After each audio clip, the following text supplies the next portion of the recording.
Welcome, family. Welcome to Arsenal v Villa. What's going on, Gary? How you doing, buddy?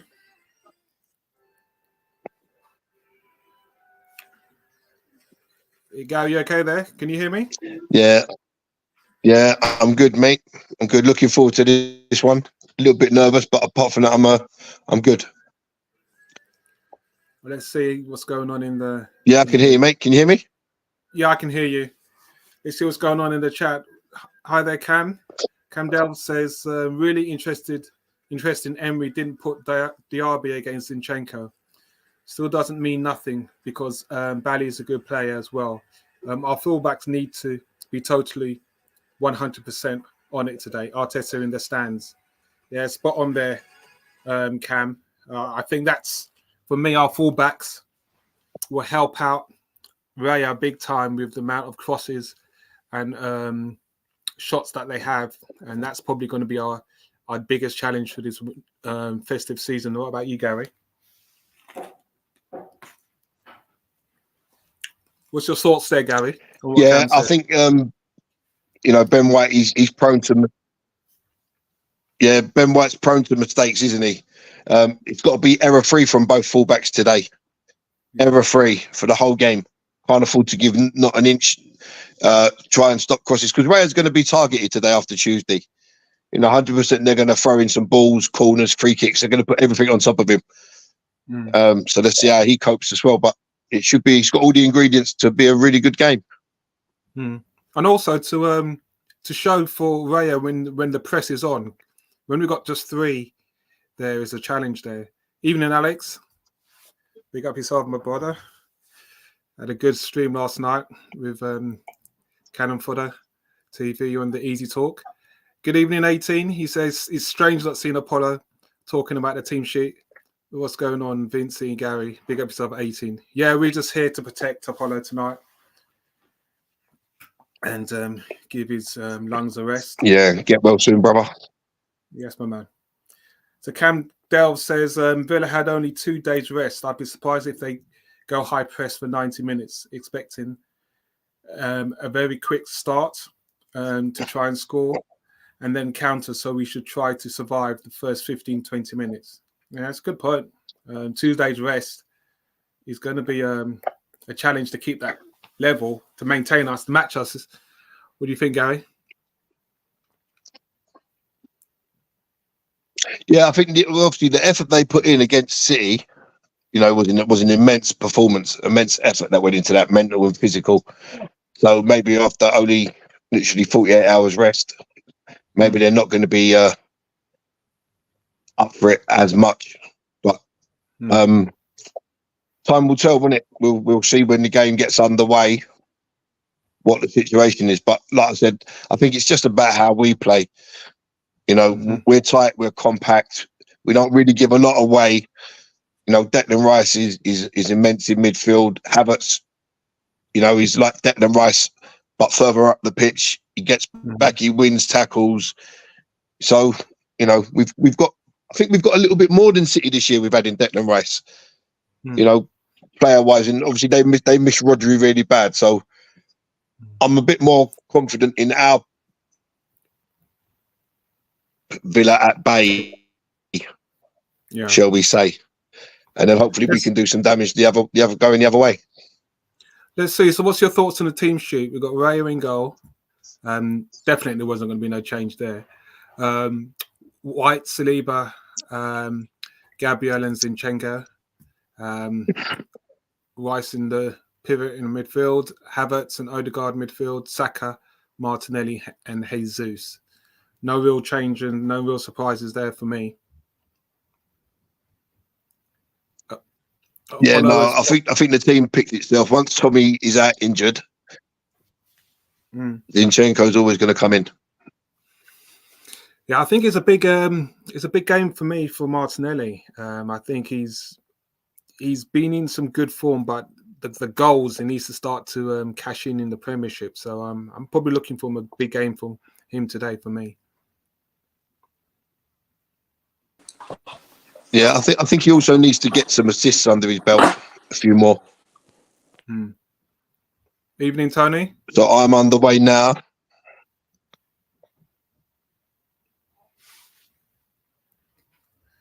Evening, Mr. Cox. How are you?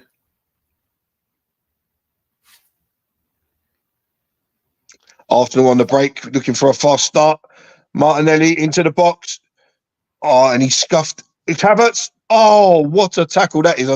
What a tackle that is by Kamara. So Martinelli drove to the byline. His cross was weak. He got tapped out to Havertz on the edge of the area. He's put his foot right through it. And Kamara has done a block challenge as soon as the ball didn't even leave Havertz's foot. Evening, Nye. How you doing? And here come Villa now, straight on the attack. Bailey against Zinchenko. Rice is over to cover. I'm on 1 minute 16. I am.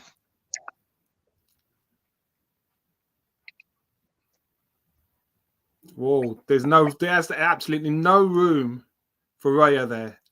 You know what we were talking about there, Gary? On these corners and crosses, Villa are not giving him any room whatsoever to even in the penalty box for the corner. Apollo's 15 seconds ahead of me.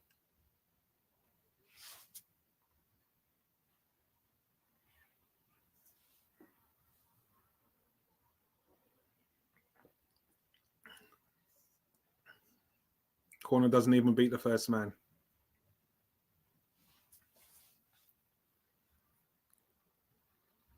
Yeah, Cam, I don't think you're alone here. I think we all seem to be having trouble with the streams.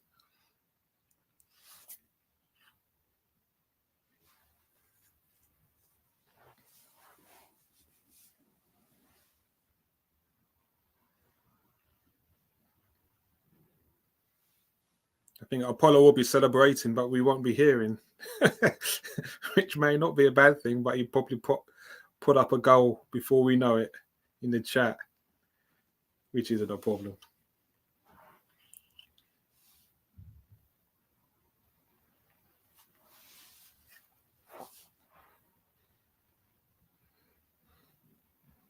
Some strange results today, absolutely strange results.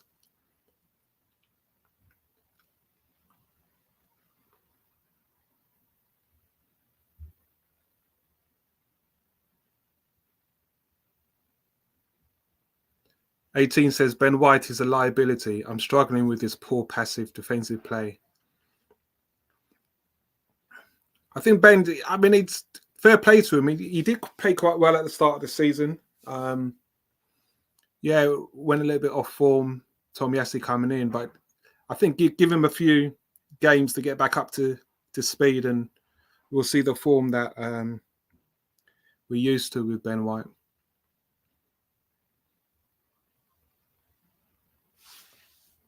My stream's died.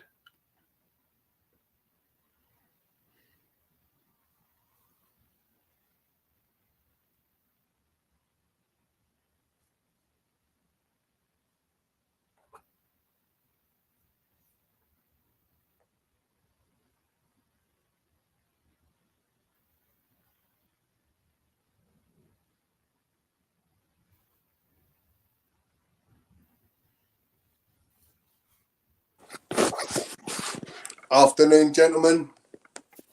Hey there, Tony. How you doing, buddy? Yeah, I'm good. I'm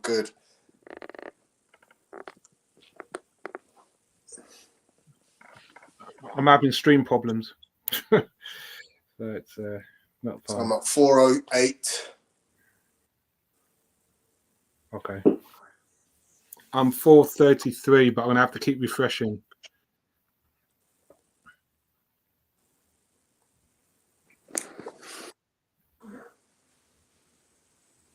What's your feeling about the team sheet and the you got a prediction today? I mean, I'm going for an Arsenal win. I think I've predicted this as a 1-0 because I think it's going to be that tight a game. Ooh, I won't say it. You're going to see 5 minutes and 20 seconds. Wow. Yeah, Okay, Saka does go close. It's a ball ping from right to left by Saka to Martinelli. And they literally play a 1-2. Saka comes through on the right-hand side and just hits his shot. And the ball goes out. Yeah, just seen it. Yeah, just seen that.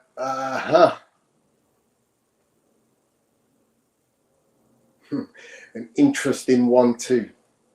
Exactly, yeah. Probably the furthest you can probably get. Yeah.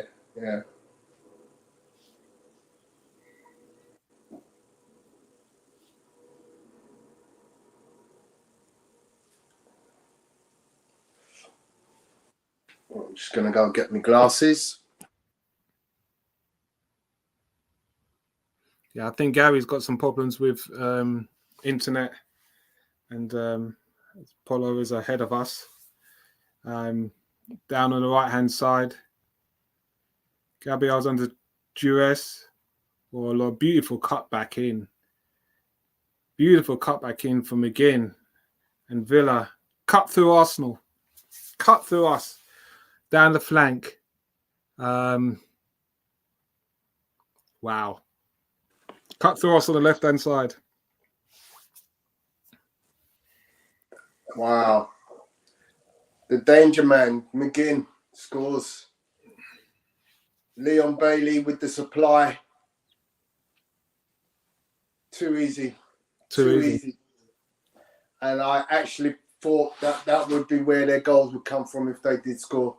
The fact that down the left flank, our left flank, Leon Bailey against Zinchenko, just that looks a hellacious problem. Yeah. If you look at it, with Zinchenko coming inside, Havertz couldn't track back. Gabriel had to come inside, and that's it. It's wow, good football. Got to give it to them. Good football for that goal. Yeah, just too easy. I'm back, guys. I had to reset my internet.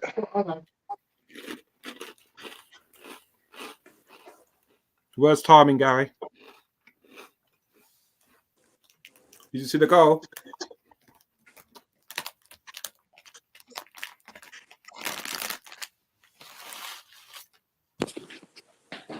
Yeah, Apollo says that turn and swivel from McGinn absolutely lost Ben White.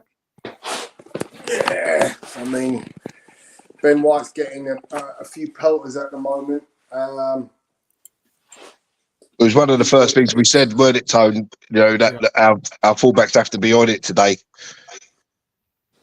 And obviously, straight away, we're not. Actually, it was on the right-hand side. So was it Ben White that, because it was Gabriel for me that got turned? I mean, there's fault in a number of players. Essentially, you're looking at Gabriel doesn't stop the crossing from Leon Bailey. Zinchenko's all over the shop when Leon Bailey's coming through. So the whole move is predicated by the fact that Zinchenko's way out of slot, way out of position, and therefore allows Leon Bailey all manner of room to be able to do what he does. Oh, great. Oh, unlucky. Is that a corner? No. It's Arsenal on the edge. Martinelli. And well defended by... Gabriel was marking Bailey, but the ball came to McGinn, who Ben White was marking. Okay, good point.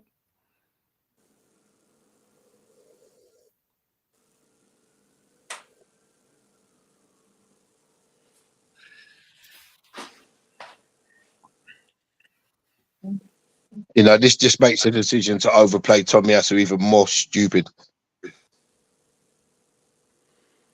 You know what? I think Arsenal.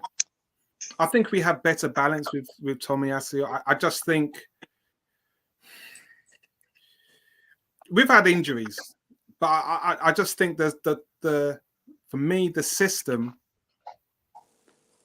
fits the first 11, and outside that first 11, if certain players are injured, the replacements can't match that first 11's performance in that system, and that's where it's a challenge for me.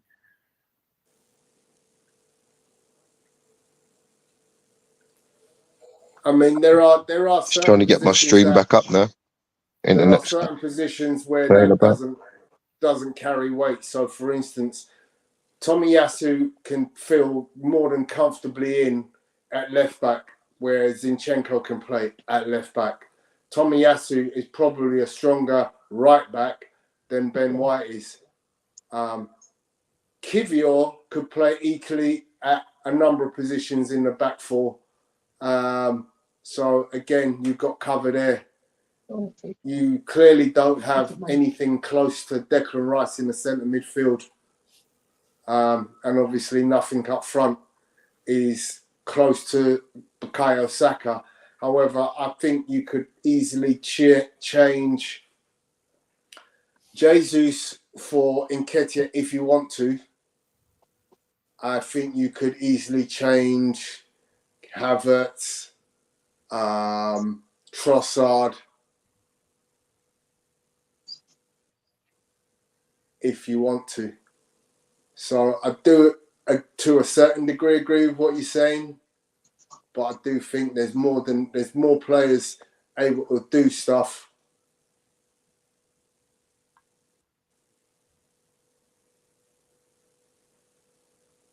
I mean, right now, I've been at 12 minutes. You just see a ball from Zinchenko. He's actually gone into the right-sided midfield position to ping a left-footed ball across, and it goes towards the goalkeeper. And that's the situation what I'm talking about. It's like if Zinchenko's on the left-hand side, you know, are we playing 3 at the back today? Yeah, we always play 3 at the back, Tom. That's not news. So we're playing 3 at the back, but Zinchenko's on the right-hand side with Declan Rice alongside him. We do that all the time, Tom. Yeah, Rice drops in, doesn't he? Yeah, but this is what I'm saying, is we had the ball, and in that situation where Zinchenko had the ball, we lost the ball. Yeah, but the point is, he's now playing as an inverted fullback, which means that you end up with a back 3. We often play with a back 2, Tom. Yeah, I know. Arsenal play a high risk terrible game, ball, man. which includes basically Zinchenko moving up. Oh, terrible ball from Martin Odegaard towards Saka. Was that the ball you're talking about there, Gal? Sure, you didn't give him a chance. I don't think Usain Bolt would have caught that. Yeah. But yeah, I mean, you know, Arsenal play that game. They play that, you know, we'll move players from the Odegaard pass, into attacking positions, trying to create an overload. That's what you know, Arteta is essentially trying to do. He's trying to create overloads. You know, look there. Jesus, you got to go to ground and you win that ball, Jesus, if you tackle. The high press causes the error in the back four of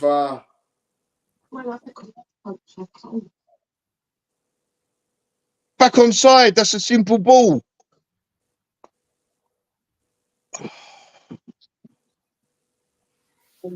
Jeez, terrible ball from Gabriel Jesus there. So I'm at 13:56.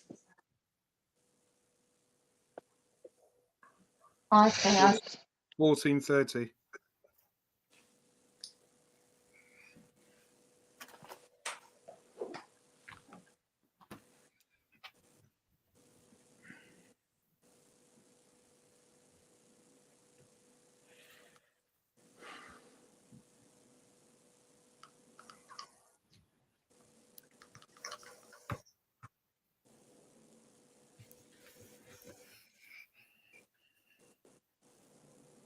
Oh, Kai Havertz with the ball to Bukayo Saka. Oh, he normally puts those in the back of the net. Good feet from Declan Rice. Oh, what are you doing, Ben White? I think my internet skipped out again. You know, it really annoys me because I watch everything, right? Perfect. And every time I want to watch Arsenal, the internet don't want to do it. Tom, where you at? I'm at 1550. 15:30. Okay, so I'm now jumped ahead. Yeah. I'm at 16 minutes now. So we just saw Kai Havertz do really good work to win a chance, create an opportunity for Bukayo Saka, but he tried to do his usual, slip it onto his left foot, and he gave the defender the opportunity to make the block. One of them where I think if he goes on his weaker right foot, he probably gets a shot on target. Did Havertz get a yellow card for that challenge? No, not at all, because the play carried on. Okay.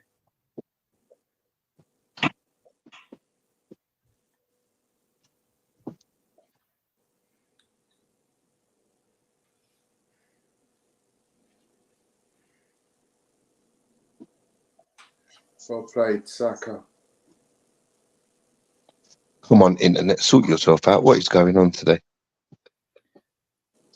Just giving you a heads up. I'm not going to be able to stay for play ratings because I've got a bereavement meeting straight after this. So too much, Gabriel Jesus. Too much. And they just play simple football. Sometimes he just sometimes he just needs to keep it simple. Yeah. You got 4 men around you. Why are you trying to take 4 men on? If you got 4 men on, somebody must be free. Jesus wept.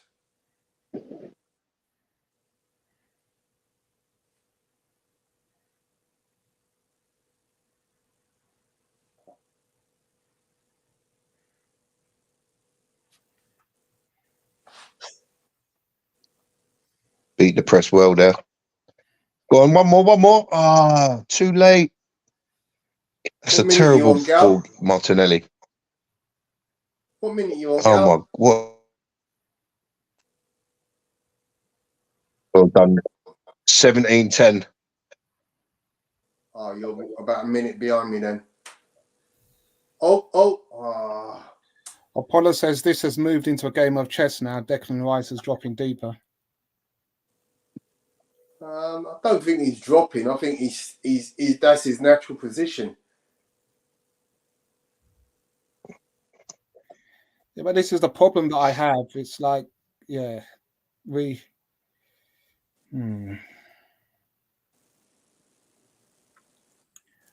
on, tell it. What's the problem? I think we've got to move better when we've got players on the ball, and we really got to move better and show for them. Good, well done. Still, find somebody. Great ball. Gabriel Martinelli in the box. Options. He's got options. Fucking make a decision. Jesus Christ, he had too many options.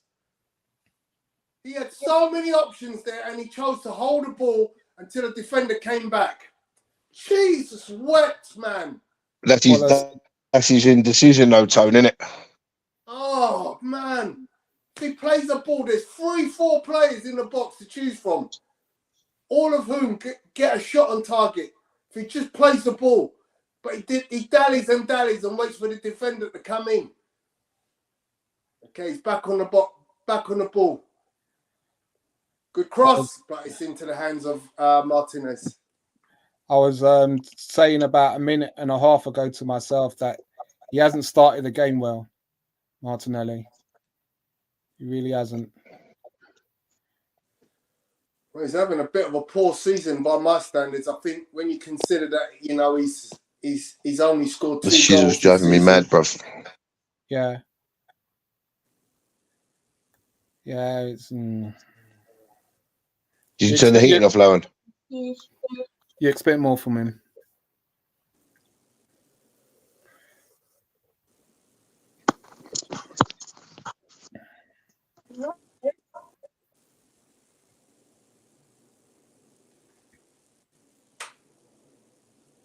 Apollo says Havertz looking dangerous every time he runs forward.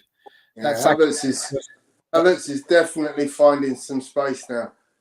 Okay, Jesus just lost the tackle, And as soon as he lost the tackle, he kind of just stops and he's like, he's lost his impetus. Everybody else is running. That's a soft foul. Well done, Havertz. So what I just saw was after we're in the press mode, Gabriel Jesus goes for a tackle and he essentially loses the tackle. And now Villa are on the attack. And Gabriel Jesus just switched off. About 2 yards away from him is Kai Havertz, who runs all the way back.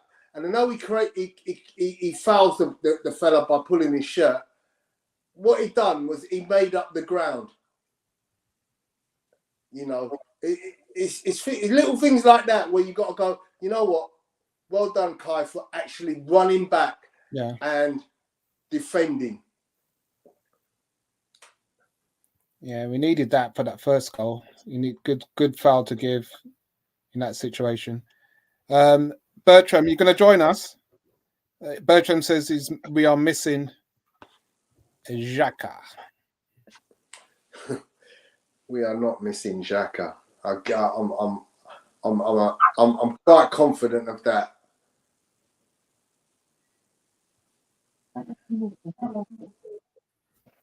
So free kick to Aston Villa in an area that you kind of go, this would be Douglas Luiz area. Arsenal have their wall with the carpet sweeper at the behind it. Who's Odegaard? Who is Odegaard? Yes. Douglas Luiz facing the ball. It's taken, but it hits the wall. The rebound goes, and then we got a break. Oh, very lucky. Thought we had a break, but there was Leon Bailey.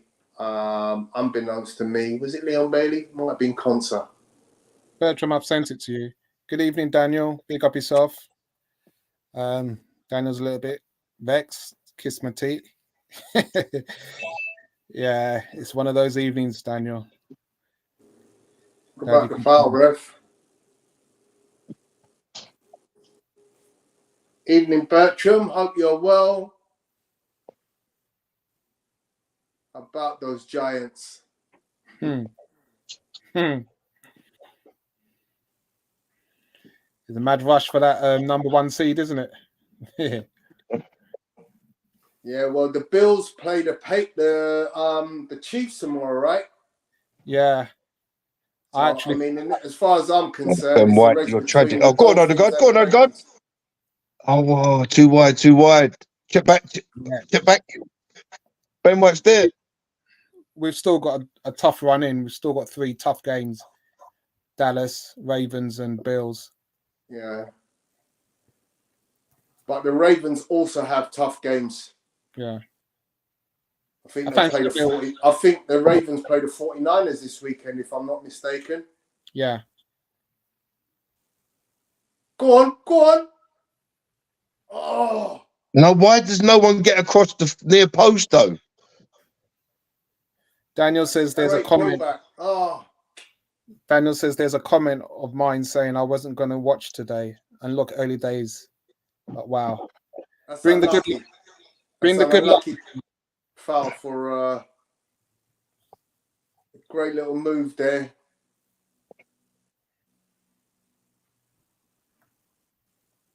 But when Saka knocks that ball back across, why does nobody gamble on trying to get across that defender? Yeah, Jesus is too deep. Yeah, but Havertz is in the. There's two in the box, Tone. Yeah, two in the box. Why are they both standing, holding hands at the back post?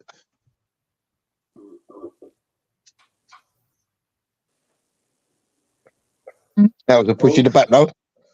That was a blatant push from McGinn on Declan Rice.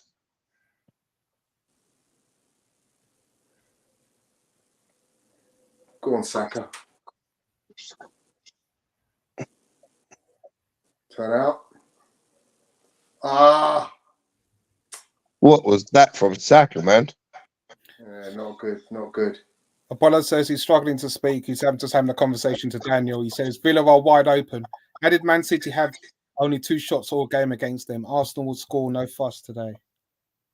Yeah, famous last words. Let's not talk about that. Let's not talk about things like that. Yeah, well done, Saliba. Sloppy pass there by Saka, though, wasn't it? Yeah, and it was an easy pass as well. Yeah, I mean, Gabriel Jesus did one a bit earlier as well, right in between two players. So, yeah, look,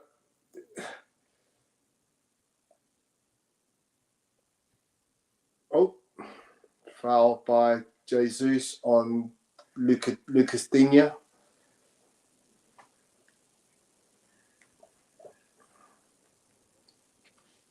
Go on, close him again, Jesus.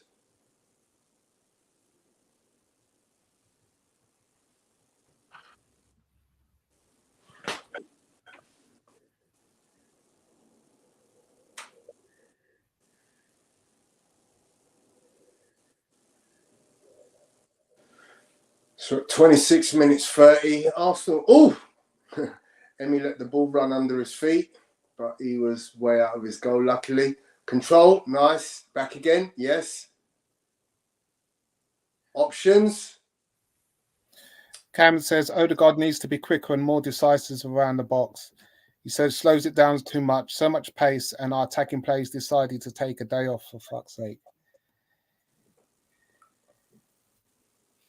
Apollo says a loss here won't hinder our title challenge, guys. We're playing better than City was. Oh. Daniel says could be a good game, that's for sure. Come on, you Gunners. Yeah, it's already a good game. I mean, they're two, high quality teams playing good quality football. Leon Bailey's limping badly as he took that ball down. Not sure what's happened there. Pressing Martinelli. Too easy. Oh, Zinchenko just got roasted. And he's received a yellow card for it.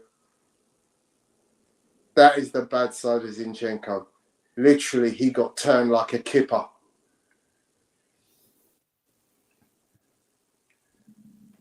That was a Granit Xhaka type tackle. You get turned and all you can do is pull the shirt. And that's his problem. If he's going to get rinsed up at the halfway line, you got to have the confidence to get back at your man. But he hasn't got the pace to do it. So he's resorted to, illegal tactics. There's a problem. He's now on a yellow card. He can't make a tackle. And, he's playing in a position where he's got a lightning quick attacker now going to kill him. Yeah, but that high up the pitch, Tony, he doesn't need to be that tight to try and nick the ball. That's the thing, Gary. It's literally, why would you do that? Why do you need to be there? Why do you need to make that tackle when you get rinsed? And the issue is you haven't got the confidence to run back and get re-established the position against the defender, against the attacker. Oh, Martinelli.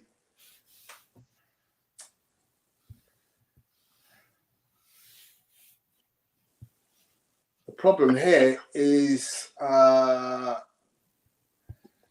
if Leon Bailey starts getting at the races, so close to picking up the press was very good there. Well done, Saliba. I mean, this is such a high line. We should be knocking them balls over the top for fun. And it's just like I said, there's no plan B or anything. We're going to do it this way. Knock that ball over the top. Did you see? Anyone see the Liverpool game today? No. Yeah, Liverpool just exactly play long ball football, but because Trent knocks the passes 50, 60 yards, it's a great pass. Because they'll just play the ball to Trent, and his first touch is the pass way up and over the top. Get in the box. What? That was Benny White offside there. There's no way he should be offside. Has Ben White got such a dark tan at this time of the year? Because he's on his sunbed every day, isn't it? Sunbed, isn't it? I don't know, like he's got makeup on or something. His cheeks are like flush red. He's got a different version of cocoa butter, man. It's like he's got contour paint on his face. That's why he doesn't watch football, because he's always on a sunbed.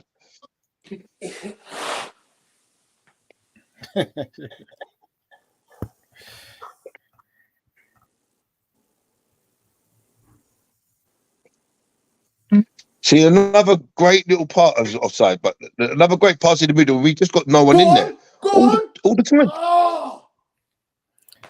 Good evening, Greg. How you doing, buddy? He says, dude's having a day off from camp. We're on the edge. Go on. Oh! Finally, shot on target, but saved by Martinez. Greg's finally got Wi-Fi. He says, this is not a title-winning team, man. Come on, man. Players are too easily. It's becoming more important to get a world-class outside back in the window. I mean, why didn't Declan Rice just shoot? It's now we nicked the ball on the edge of the area. Why are these players trying to do this extra pass that's not needed?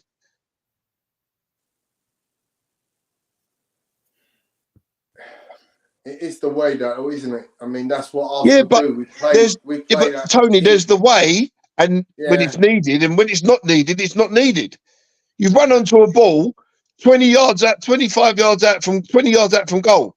Why can't you strike that first time? Go on, give it him. Gabriel, you've waited too long there.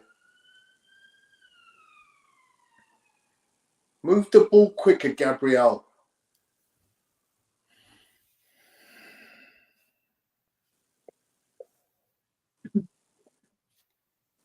Look, that line is so high.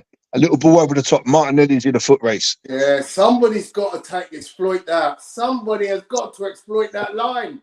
Why is there no But I mean, it just beggars belief. Look, even there, Gabriel could have slid it inside. Jesus is there. Havertz can make a run.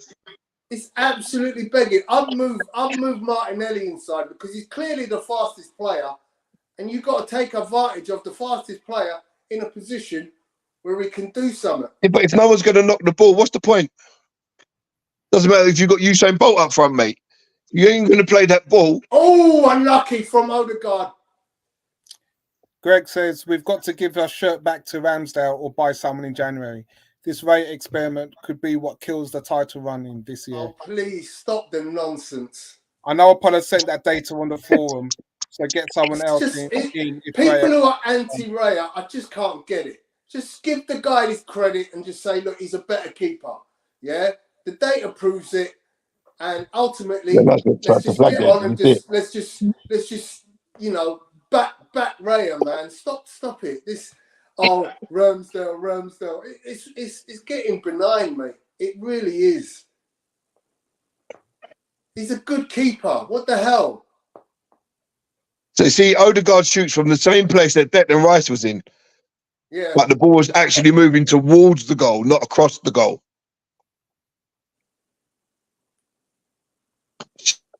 I challenge. Oh, come on, Ben White. You can head that, Ben White.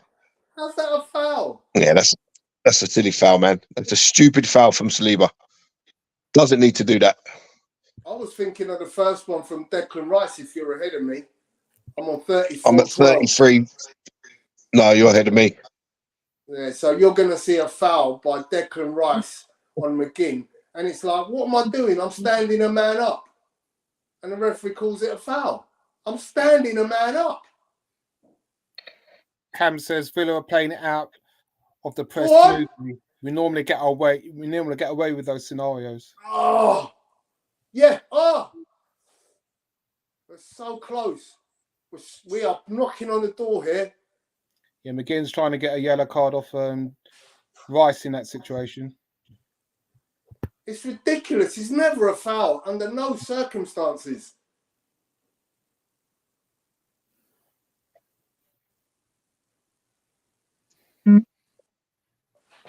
Arsenal are getting a bit of ascendancy here. Apollo says Villa move the ball well, creating opportunities. Apollo says Villa are on the back foot now, with Arsenal picking them off in midfield. You're in! Concerning regularity. Oh my days, how have you missed that?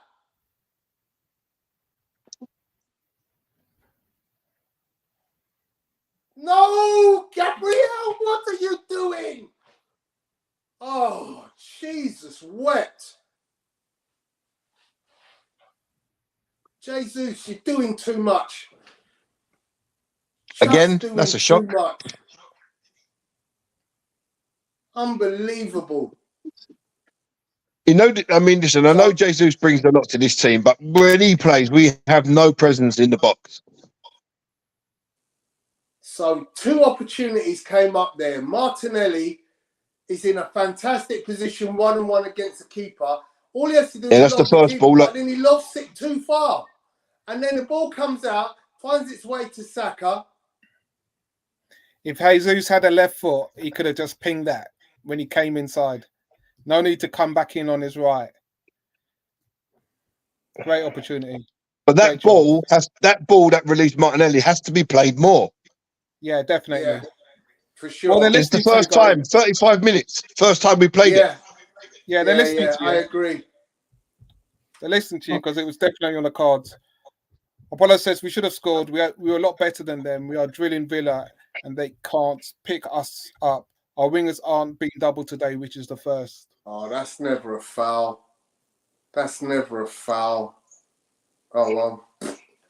John McGinn's just won a foul, but he had 3 Arsenal players around him. He loses the ball, but the referee sees it to give it as a foul. What's Apollo say? Saka getting shots off. This is good, yeah. Cam said, I mean, Arsenal in the ascendancy here. We've had more shots. We've created more opportunities. You know, away from home, this is a good performance. But, you know, just game of inches there. Game of inches. You know.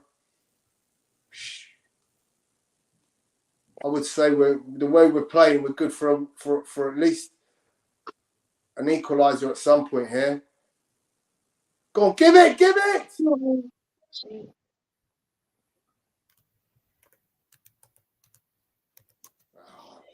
Hospital ball there by Gabriel. Well done. Go on, Havertz. Great! Yes! No! Oh my God! How have you missed? How have you missed? I know what you're saying, Tone. I've already seen it, Tone. I've already seen it.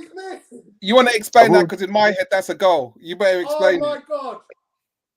Havertz has created a brilliant opportunity, and I don't know how between Gabriel and Odegaard they've managed to miss. Because Odegaard just shot too close to the goalkeeper. Once he cuts inside, reverse it into the corner you've just come away from. Or put it in the top corner. Or put it in the top corner, yeah, but that's a terrible effort. Top corner. 8 yards. 8 yards. You can't miss. Laid it off beautifully for him. And anybody who's having a go at Havertz, look at what he just provided.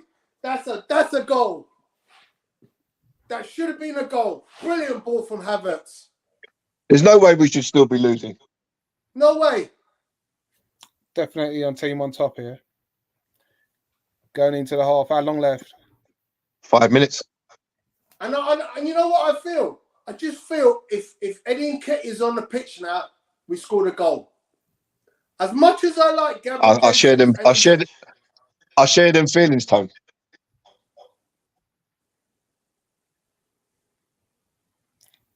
Too much, Gabriel.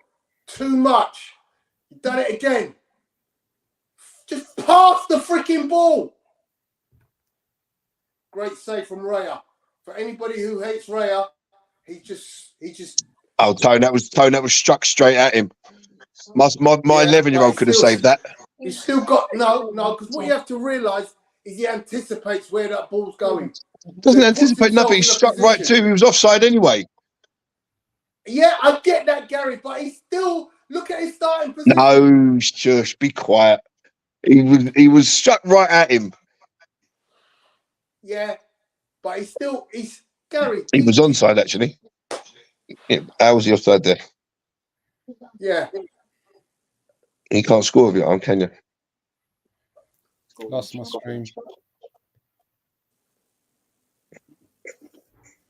If he scores there, Gary, it goes to VAR and VAR gives it a goal. I reckon so, yeah. Arsenal wide open here. Look, what's going on? You think I can't make the tackle? Jesus can't get back. Martinelli's ball watching. It's Leon Bailey versus Gabriel. That's poor. That's poor. Who is that? So somebody's pulled somebody back. And it's an Arsenal free kick. We're on 41 minutes now. Yeah, 41-15. I joined you. So looking at the shots, 4 to Arsenal, 1 to Villa. Oh, no, Martinez has kicked the ball away. Martinez has just kicked the ball away. 3 to Arsenal, none on target by Villa. So pure domination. Okay, do something now. Do something. Oh! Again, Martinez has saved the day. Gabriel Jesus created a fantastic opportunity. The ball came into him from Zinchenko. He got past his defender and put the ball on target. It was saved by Martinez. And he got a kick for Yeah, but his, look, when he's there, Tony, there's nobody else in that box. Yeah, it's him versus 4 defenders. Yeah, nobody else. It's because of them. It's because of the ball in from Zinchenko when he's that top man. But you know what? I want that. Yeah, I want that kind of point man who's going to stretch their defense. He was the only one who was going to get that ball. There's no one keeping up in that passage of play. It's the ball that you wanted, Gary, over the top. You put it in that space. It's a goal-saving header from Ollie Watkins. Well defended, Ollie Watkins. Another corner. Good cross from Bukayo, I think. So second corner to Arsenal coming in. Arsenal knocking on the door. You know, when you play that ball over the top, you've got to set a trap. So you've got to know that we're going to play that ball, and it's not just one person running it, it's 2 or 3. So that person, when he gets to the ball, has got support in the middle. So Emi Martinez is down. He picked up the cross. It was too close to him. He fell down. He fell on his back, but he's back up.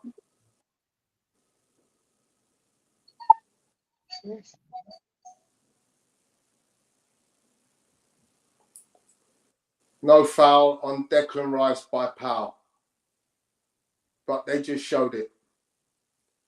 They just showed it, but no foul in the box. TV can see it. Nobody else in the whole ground can see it. It's funny the way that works, isn't it? Like when Gabriel got clearly dragged to the ground against Luton. No one else could see it. Nice play by Rice, though, to lower his body to get around him.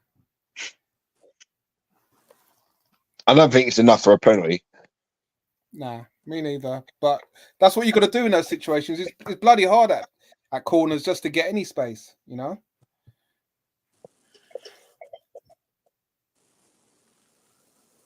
Come on, Odegaard.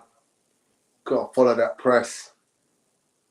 Zinchenko, you've got to move that ball quicker in that situation. Yeah, he has. You know a man's behind you, buddy. Good defending. Oh, what the hell? Saliba just gave the ball away, give away a corner. One of those rare moments where he's indecisive about what he's going to do, and he ends up playing the ball in between the goalkeeper and Gabriel. So Aston Villa now have a corner. We're on the 45th minute. Well, Tony, there doesn't say any 2 minutes injury time. Well, Tony, Greg agrees with you. He says he thinks this game would actually suit Nketiah with the amount of space in behind. Yeah. He'd probably miss all the chances, but he'd make them. Raya is getting bundled into the net.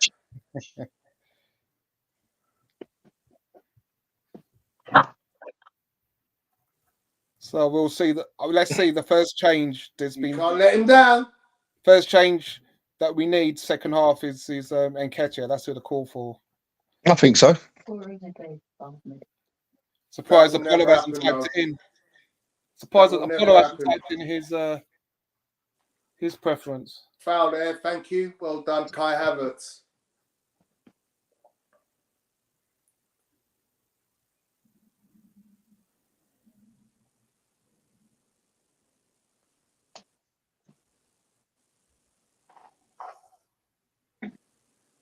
Go! I think that this was always going to happen to Rayo today. You're onside! You must score! What the hell? Gabriel's left foot is fuck. Oh, excuse my language.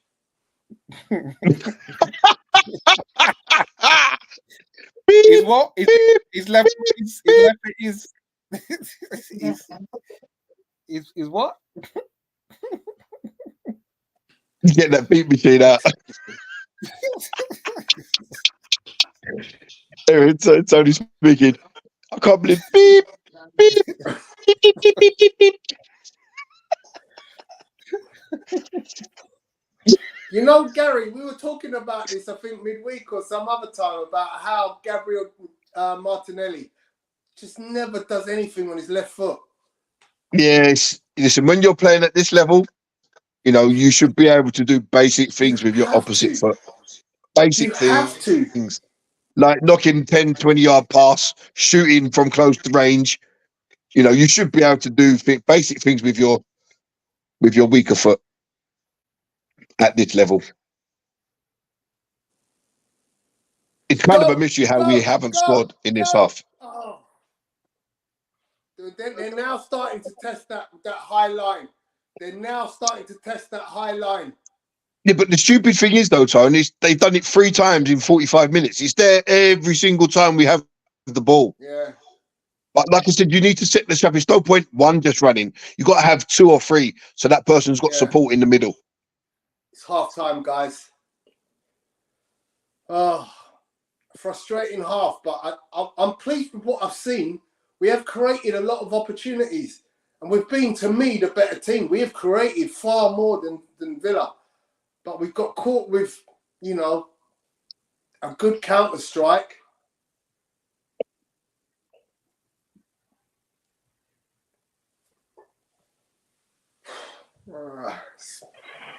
No, I'm just going to go and get. You know, but why did McGinn have all that time in the box? Good turn, mate. Good turn. I think this is where I have said in our movement, you know, it was a nice 1-2, and Havertz couldn't even track back the overlap because Zinchenko came in inside. The ball went out onto the right hand side. Gabriel has to go in. He gets skinned, and the ball comes back in. McGinn turns white and scores. So, you know, you think of those players in that situation. Zinchenko went over to cover, and Havertz wasn't able to run back, so Gabriel had to be taken out. And it's... Yeah, but it's not so much that side. It's when Gabriel goes across, Saliba has to come across to become Gabriel, which means White has to then become Saliba. But if you look at it, McGinn steps 5 yards away from Ben White, but Ben White stays where he is. He don't need him right behind Saliba because there's no one. He's not marking anyone. He's marking space. Go and put yourself closer to the Aston Villa player that's in the box.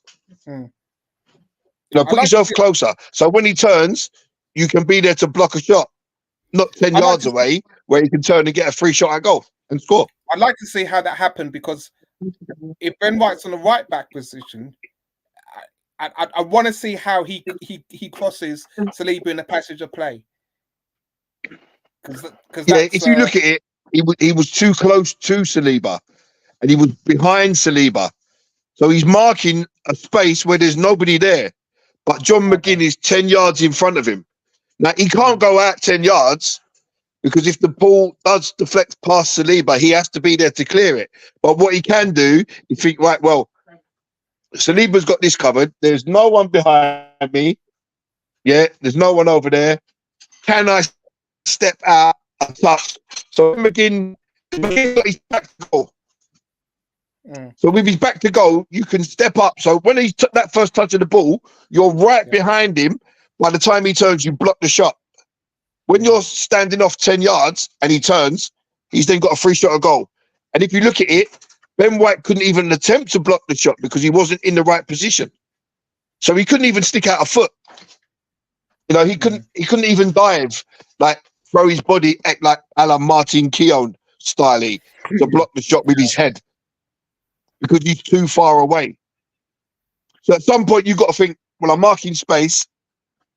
There's a guy there. Now, if the ball gets cut back to him, how can I go from here to there to block that shot? I can't. So before that ball comes in, I'm going to take myself here because I ain't marking no one now. I'm just going to step up here. So as soon as he gets the ball on his back foot, I can step in and I can turn like block it, or the ball might hit me and cannon away. Basic defending. You can't just be marking space and watching the ball. You've got to be aware. Would you say we've been a second half team this season in production? I don't know really. I think we've kind of played in fits and starts in both halves. Like, how have we not scored in this half today? Well, we are blessed today to have our owner. Our owner has joined us from his from the director's box. He'll be joining us very shortly. Big up man like Cronky in the house.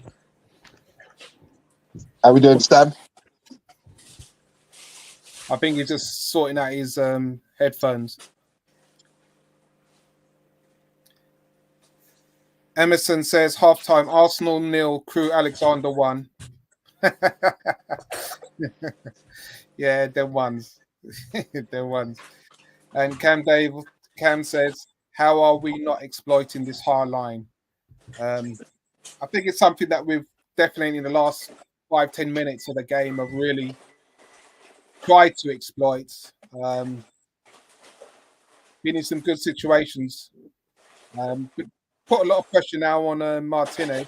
I think definitely there's at least a goal in this second half that we can capitalise on.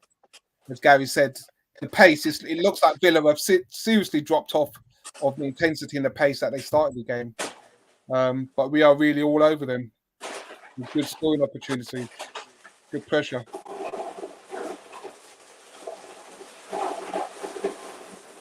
The Villa has 5 shots to Arsenal's 8, and that shows the amount of pressure that's happened in the last 15, 20 So I'm just watching the goal again. Yeah. So Ben White's attracted to the ball. But what he doesn't see is McGinn hold his run. Okay. So it's not Gabriel gets beaten. Ben White has gone to the near post, but he doesn't see McGinn hold his run. And then Saliba is too far across marking Ollie Watkins. Yeah, so he's out of the So play. therefore Ben White can't step out. But Saliba is behind, he's to the side of Watkins, not in front of him. Yeah. So I think it's a bit of a defensive error, to be honest.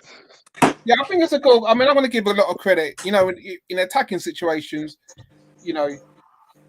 sometimes you've got to give credit to the movement, the ball. The problem we had is, as I say, when Gabriel goes out left, he wasn't able to put a challenge in, and that allowed him the opportunity to cut the ball back. It was a great cutback.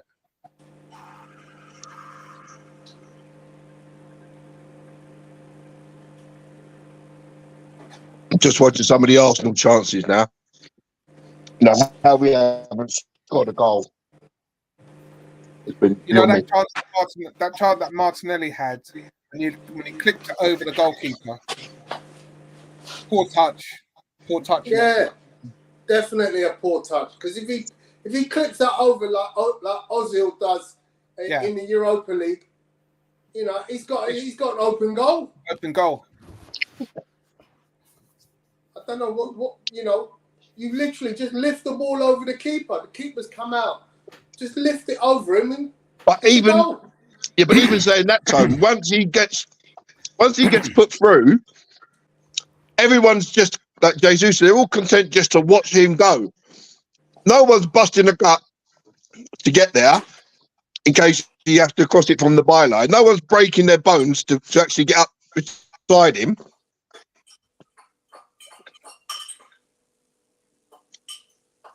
If you ever want to know what the executive box is at Villa Park, just look at Bertrand. Look at Stan Kroenke. How are you, sir? I'm doing well. How you doing? I'm not bad. Hey, Bertrand. Good to see you, buddy. Hey, Tony. Hey, Gary. How you How doing? you doing, Stan? You right? I'm good. You good?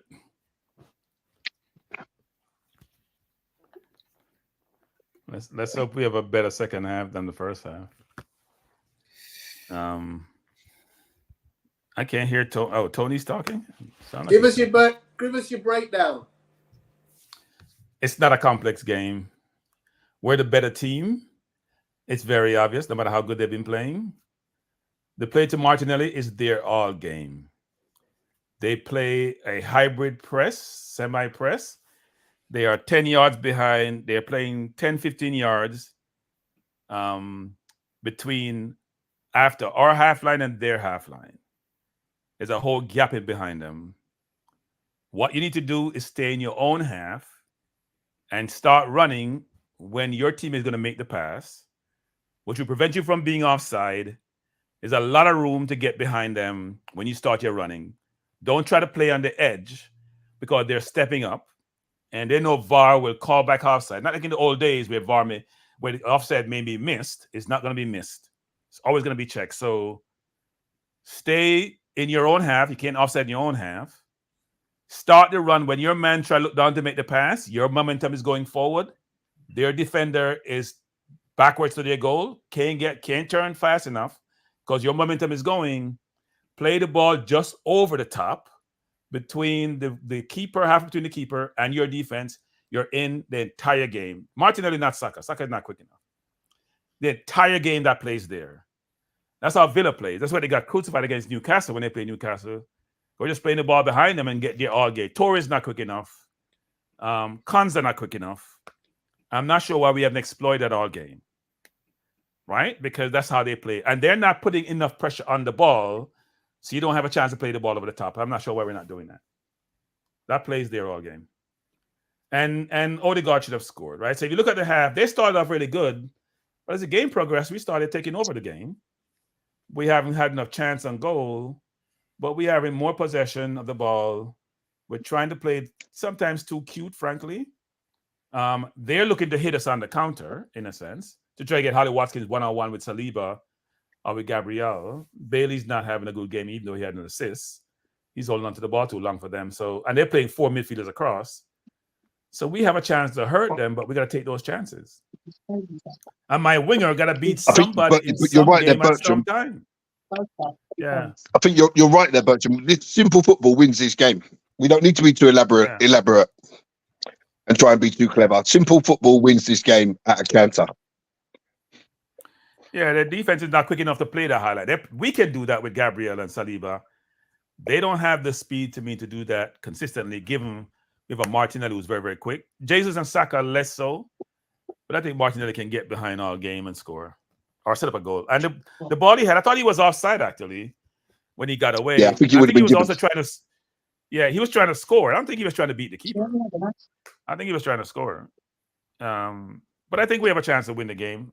They're a decent team, but they haven't bamboozled us all game or split our defense with those cute passes. They haven't done that. They're playing in front of us, so we should be able to create more second half. And Odegaard has to score that goal. I mean, if he kicked the ball between, I think it was Luis and maybe Konza, whoever those two defenders were, the ball's on the right-hand side, he scores. He just got to put the ball on his left foot all the time because he doesn't have a right foot. But I think once he goes onto his left, he just got to reverse it back into the other corner. Yeah, so who's the team top scorer? I think Eddie would be effective in this game, to be frank, given his speed and his tenacity. But I wouldn't play Eddie over Jesus in terms of I'm picking, one of the two. I think Jesus is just a more complete footballer, which sometimes you need. But I think in this game, you need somebody who can get behind the defense who's not going to offside. They're there for the taking if you go behind them. But the pass has to be cute over the top. You don't even have to go between the lines. Just play it over the top and go behind them. They're not that quick.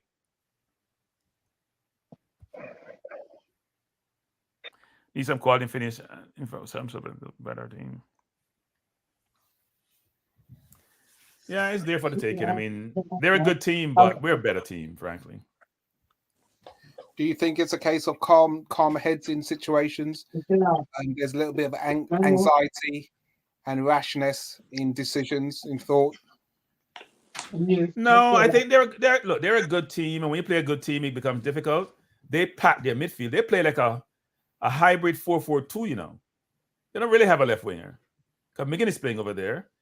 They're packing the middle and isolate Bailey out wide, try to anyway, and have Watkins sort of run the line the entirety of the space. So on the right side, Saka will have less work to do, frankly. Martinelli will have more work to do to help to protect Zinchenko, who needs a lot of protection, for Christ's sake. He needs as much protection as possible. He needs a whole army to protect him because he can't defend himself. But Zinchenko, when he has the ball, is looking to be creative, sometimes too much so.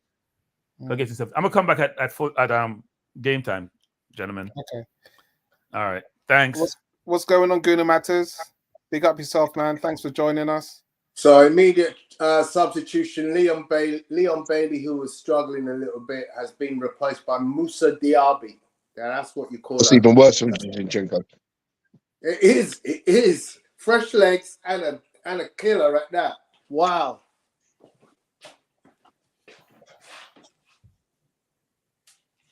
So we kicked off. Yeah, Guna.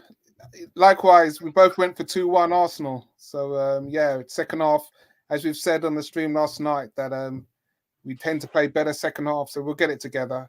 I think definitely there's a goal in here.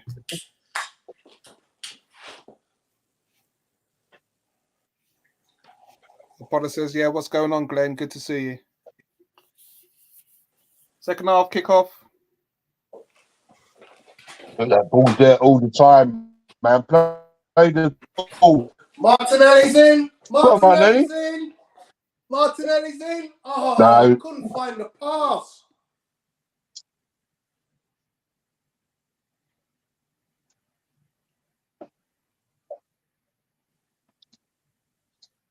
Well played, Kai Havertz. Too much there.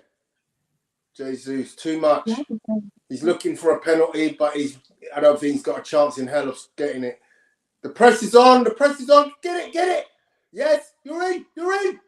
Oh, Saka's missed his kick from 6 yards out. Oh, man.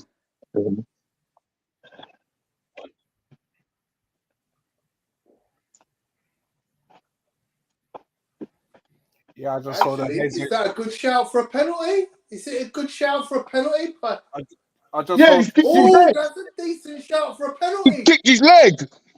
He kicked his leg. That's the penalty. He can't get his leg down because he's kicked his leg. Yeah. He's got to review that. Yeah. Then last season I played this for that. Surely. I think he will. What's going on? He's letting the throw go ahead, is he? Yeah. No, the game's check. restarted. Oh, man. Game's restarted. Wow. Unbelievable. Definite contact there with the back of his leg. There's just so many opportunities to give a penalty here. Wow.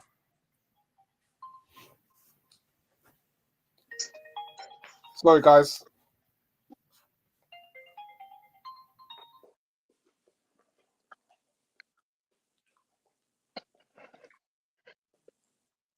Saka just went. Dignia just went through the back of Saka. Oh, take a gamble there, get Jesus. If you stick a foot out and No poke the more. ball past Martinez, it's a penalty. Yeah, he's got to be braver there, man. He's got to go. He's got to go for the ball, isn't he? Imagine Ian Wright pulling out of a challenge like that. Are you crazy? No way.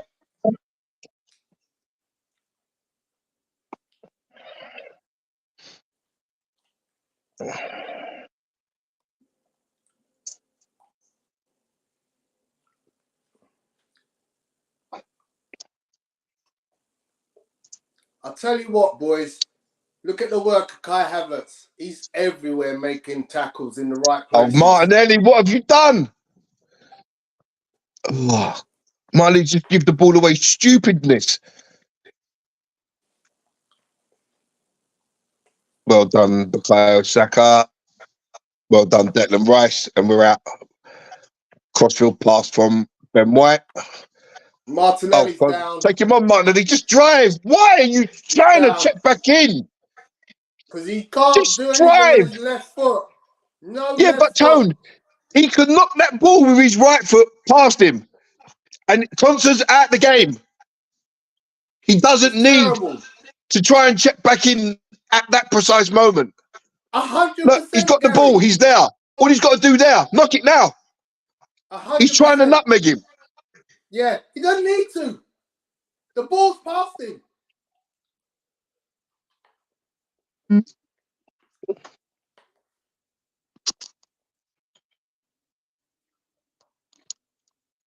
Well done, Havertz again. He's getting some work done, this kid. You're in. Again, Martinelli. Go on, deliver. No right, no left foot. Handball. Do you know what, Toes? I'm going to say one thing. If there's ever a moment to switch your wingers, it is in this game. Because then it doesn't matter what side you go, you're going to have options. If you go left or right, they're on their natural foot to get a cross or a shot on target. They don't need to check back. They just need to drive towards goal. If there's ever a way, a time to switch your wingers, it is now.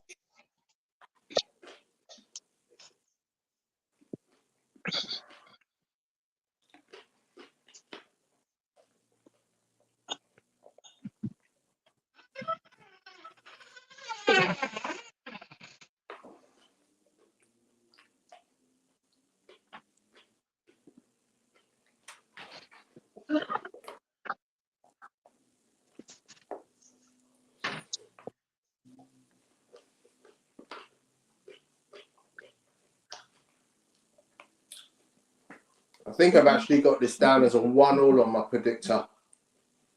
And I wouldn't be surprised if it ends up as a 1-1. I think if we'll get one, we'll get another one. Go on, go on! Go on! Oh. Martinelli's going to score. I just get the feeling. He's inches away. He's inches away. Play on. Go on. Give.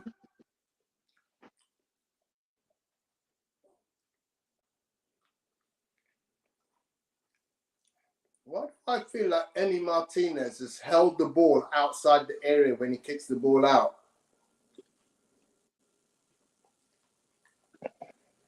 That's what I do.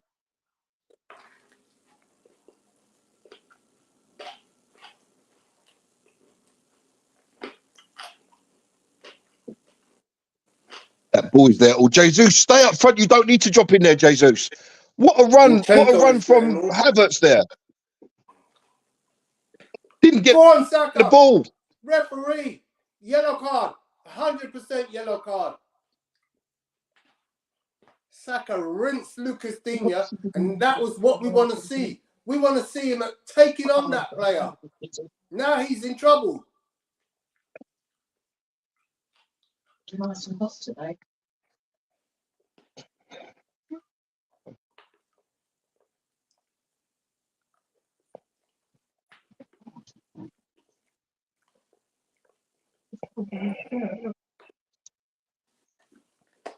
Saka should have carried on driving with the ball. He may have got a penalty out of that.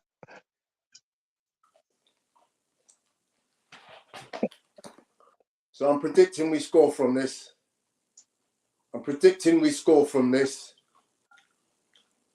Free kick just outside the penalty area on the right-hand side, which Saka will take. So long as he keeps this away from Martinez, I'm predicting we score. I'm predicting you won't even be on target. All the big boys are in. Stay on side, boys. Stay on side. See, this is where you need Zinchenko just on the edge of the area with a little B-roll to him. Oh, And terrible. strike. Terrible. Oh, awful.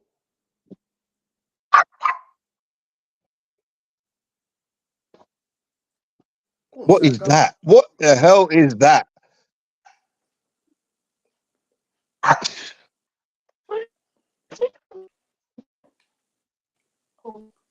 What is kind of pass from there?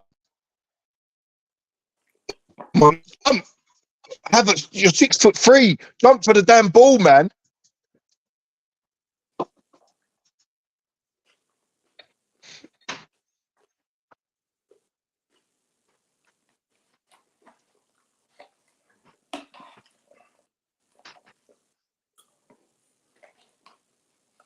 You're in, you're in. Oh, once again, a game of inches. Nearly got Kai Havertz, Odegaard in.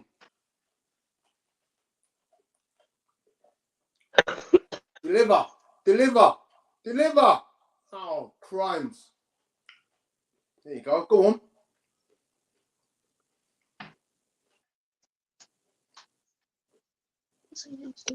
But look where Jesus is. He's playing as the number 8. Just stay up front for crying out loud.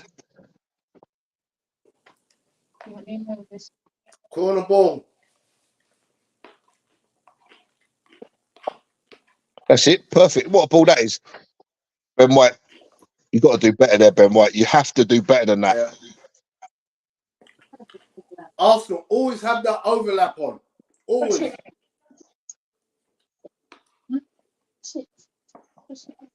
One box. Where is Yuri Tielemans has been replaced.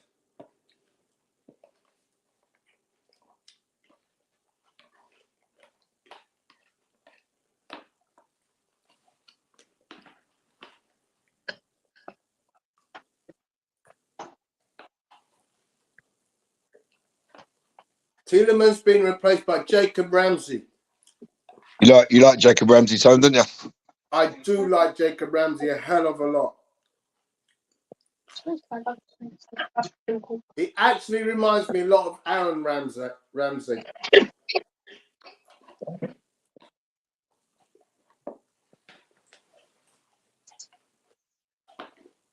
Arsenal on 7 corners, the most this season of any team in the Premier League. Keep it away from Martinez. No, didn't do it. It's in. It's in. Did it go in? Oh my God. Inches. I'm not joking you. A game of inches. The ball goes in the net, but it just doesn't cross the line. Saliba just throw himself at that, man. He's standing right, he sticks out foot, just little dive header, be brave, get kicked in the face, score a goal. We don't care. Wow. Could it just come off the post? Oh, ref. How you not seen a foul there? Run, man on. Well done, Gabriel.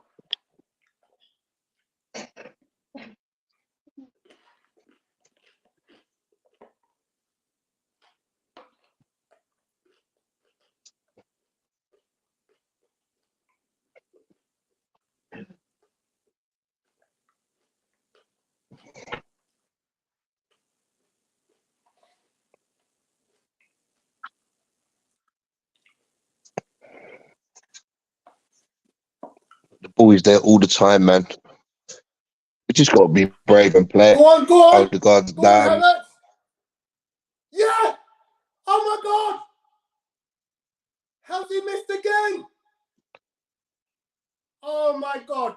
Kai Havertz has just put the ball on the plate for Odegaard. And he missed. Kai Havertz again has put the ball on a plate for Odegaard to score. And he's missed.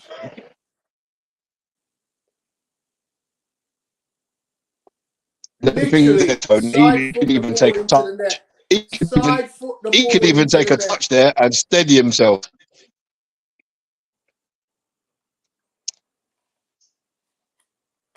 But see, that one, he tried to put it across the goal instead of the way he was facing.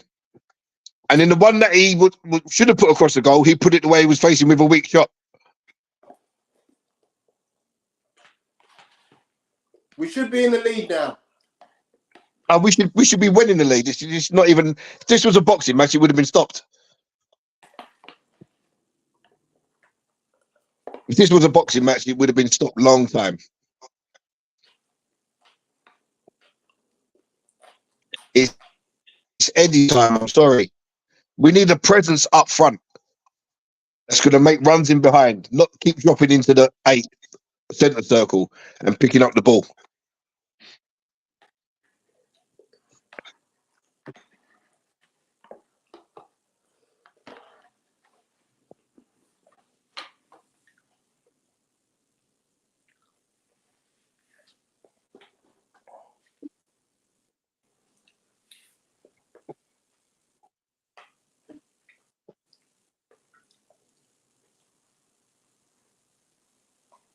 Well, every time the ball's on, Havertz made another run. Release the ball.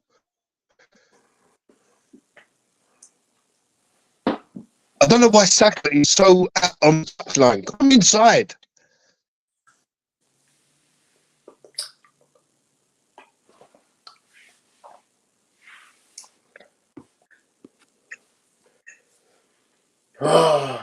Arsenal making hard work of this because of finishing. Finishing just hasn't been on point today. David Raya just made a brilliant save. I've jumped ahead of me. Magician never reveals the secret tone. It's just a little warning there. Not a brilliant save, should I say? I should have said run of the mill save, but it was straight at him. Weak effort. Yeah. There's the ball Good again. positioning. Go on, Saka, you're through. Look, You're got to be in through. the right position. Yes, Saka. He's put the ball in the net, but the flag is up for offside. But they have to check it. He's put the ball in the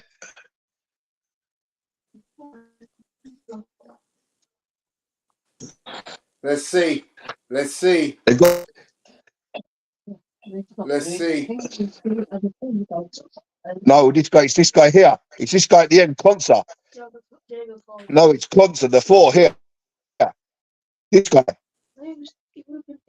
It wasn't. It was this guy at the bottom of the thing. Is he offside? No, he's off. I think he's off. I think he's off. But it's so clear that is on all day. That is on all day.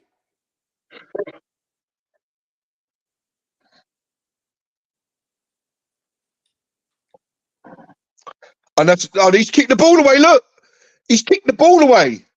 Saka's been fouled again by Luca Digne. And then Douglas Luiz has kicked the ball back to David Raya. Digne's on a yellow card already.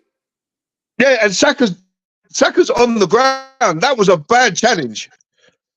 Referee's got to look That was a bad challenge. Come on. That's a never. Oh, come on. So there's the ball in. What happened there? It didn't even look like he touched him. No, I didn't. I don't know what's happened there. That's not good. Okay, he's back up, but I'm not sure what happens there. Douglas Luiz gets the yellow card. For kicking the ball away, that was. Okay. So now they must be taking that Luca Digne off because they Matty Cash and whoever else is coming. I don't know that guy.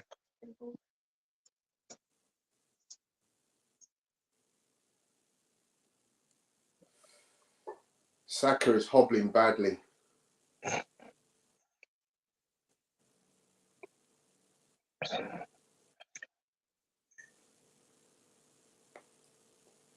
Well, the referee is obviously checking something because tonight, so Arsenal took the free kick.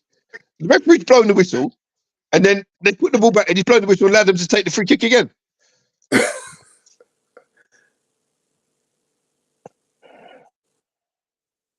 So Villa haven't been able to make their substitution. Saka still seems to be hobbling on one leg. Zinchenko, that's a terrible ball. And here come Villa again. Look, they're off. Zinchenko, Zinchenko, you're not even marking it. Oh, and Ryan Liddy gets caught out by Moussa Diaby, has to dive backwards to save the ball from going straight in from the cross. He had it covered. Gal. Yeah, by diving backwards to stop the ball from going straight in. That's how he had it covered, mate. Yeah. He had his angles covered. We're walking pace now. Look, Saka looks like, this could be a little game for Reece Nelson. Pace, direct running. Doesn't want to do too much when he gets the ball, but just wants to beat someone.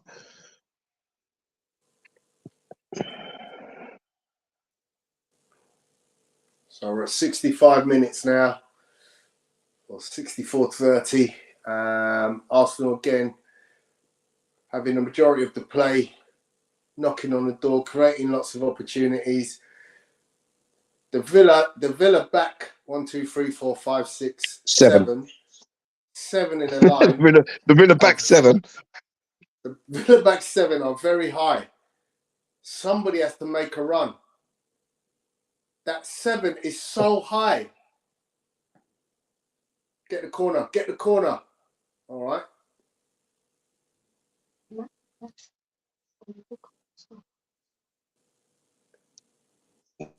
Saka's getting vexed.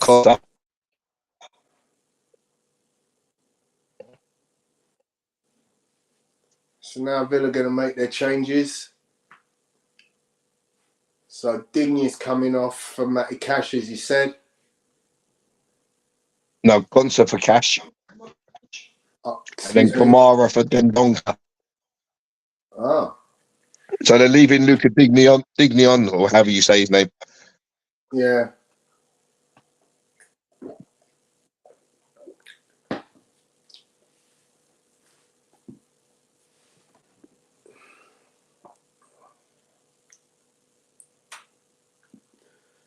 So at 65 minutes, Gaz, what changes would you make for Arsenal? I would have had Eddie on about 10 minutes ago, to be honest. Bit of Trossi, bit of Leo. Yeah, anyone that just wants to run in behind, or I would switch. I would have switched. I'd have also switched Saka and Martinelli and put them on their correct feet because there's room there. You could go either way then, but you need. It's no good Martinelli because he goes down the left and then he can't do nothing.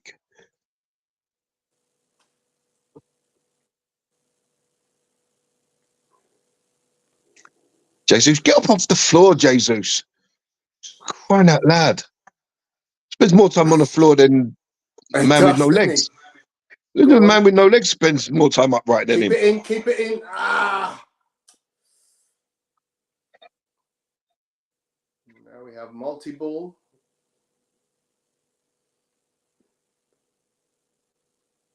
Stay up. Where are you running back to? Got press.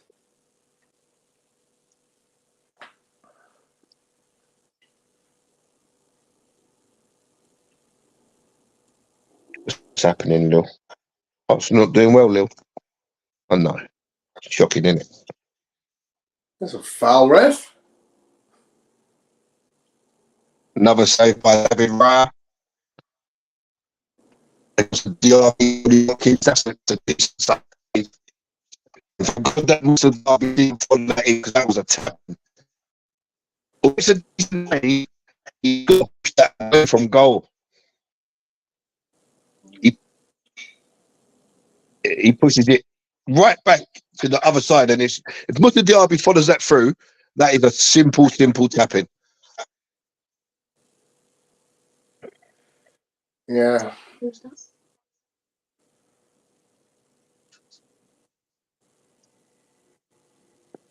I think Trossard's on.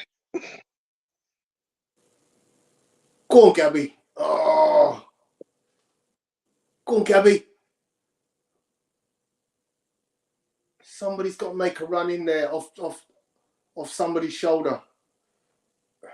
But see, that's much. what we've been missing. Go on. That's what we've been missing all game, what Tony. a touch from Jesus. If he controls that, it's an open goal.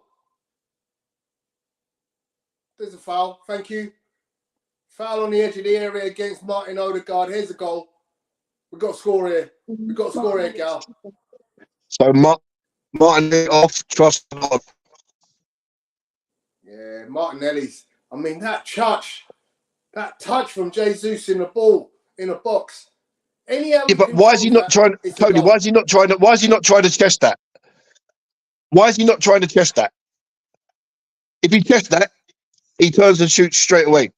Why is he trying to do some elaborate type of control?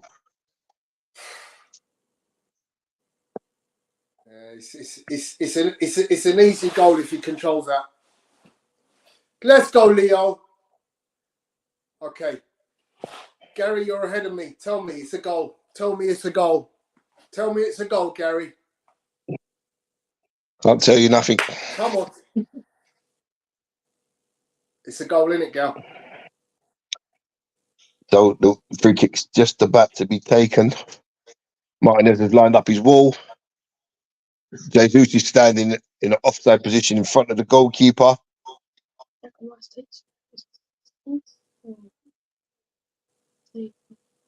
And it's going to be Declan Rice to take it. Number 41 who's going to take it. It's going to be Declan Rice to take it. Odegaard has given it to Declan Rice.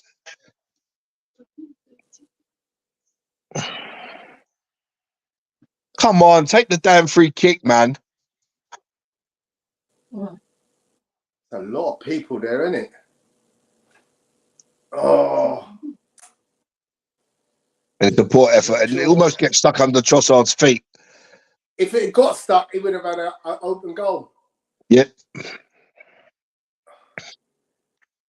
I think, but he actually hit Trossard, and that's what took the pace off of it. That's what killed it. If he jumped over it, it might have gone in.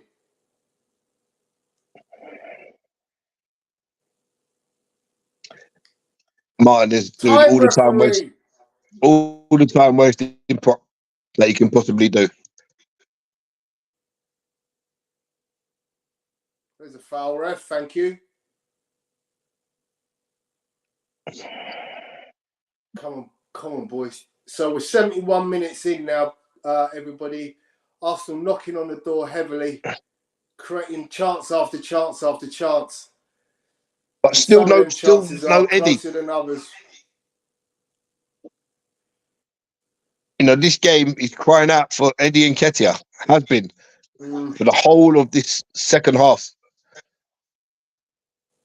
You know, someone that's going to be a presence up front in the box, can turn on a sixpence, doesn't want to do too much.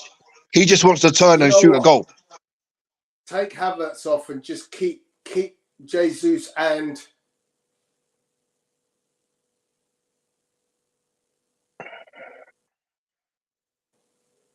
good positioning, Gabriel. Well done. Oh, that's a tough tackle. That's a terrible tackle. Yeah, rightly so. Yellow card given to John McGinn. Ouch, it's an ankle breaker. He's holding his ribs. I think he got him rib high. Yeah. I mean, his feet are so far off the floor. Yeah, because he goes in like feet up off the floor, he gets him, but then he raises his foot and he catches him in the rib as he's falling. But he's all right. He's all right. My kipper is all right. Right, off we go again. Oh, Saka. Got to do better there. You got... Reece Nelson doesn't get a look in, does he? Never gets a look in. I ask for a move in January if I was Reece Nelson. I just wouldn't have it.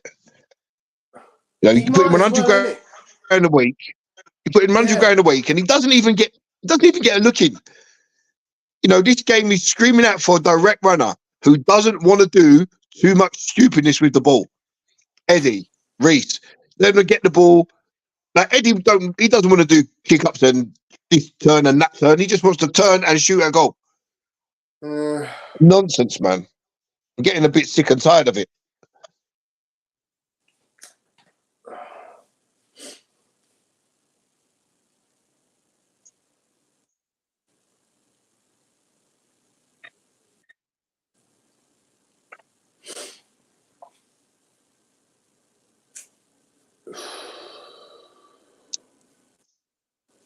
What's that, Shimmy?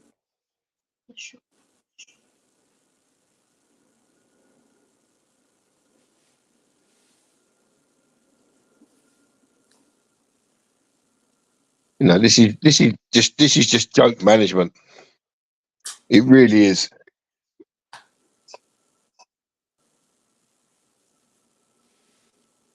Well, Zinchenko, man, you're out of position. How do you not get over and cut that out long before it gets to McGinn? Luckily, McGinn didn't make the right decision there. You know, I'm sorry, Tony. This management. I don't care if you're at the stands or you're on the beach in Brazil. Make the damn change. Don't matter where you are. Leo's made a bad pass. Terrible pass from Leo.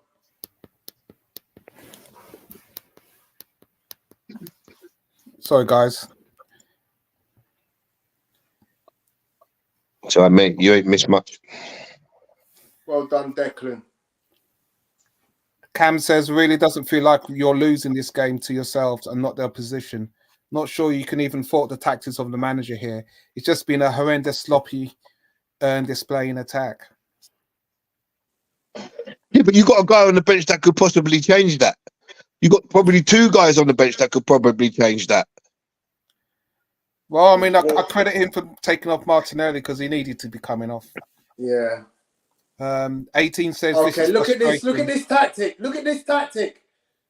Completely surround David Raya. He can go nowhere. What the hell?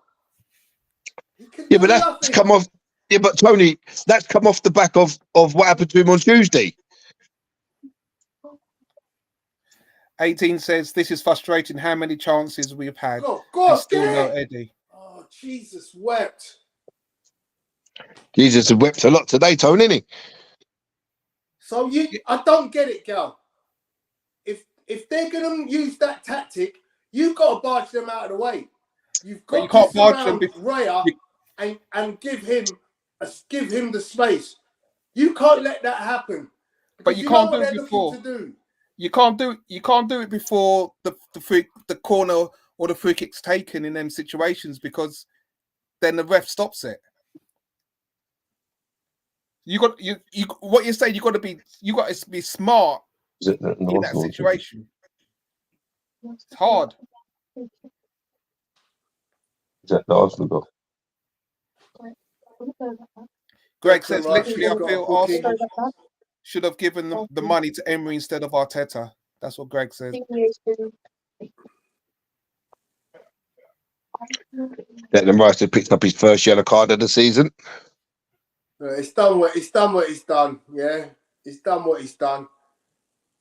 This revisionist history, it don't work for me. I swear to God, if I was Eddie, if I was Reece, if I was Ramsdale, I'd want out of this in January.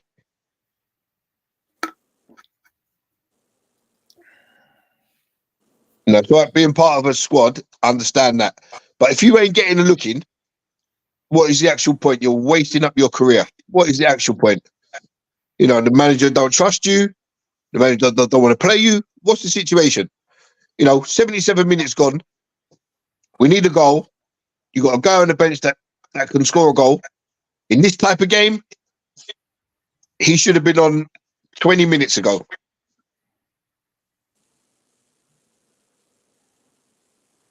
Do you think that we've missed Arteta on the sidelines today?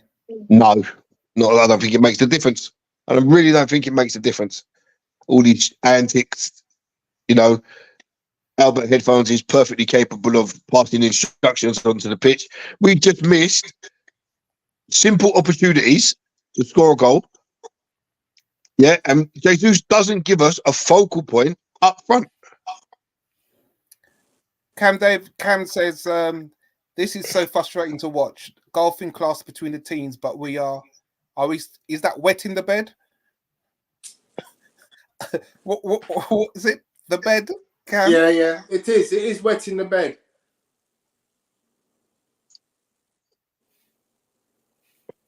Well done, Saliba. There's a foul there, ref. Jesus, wet.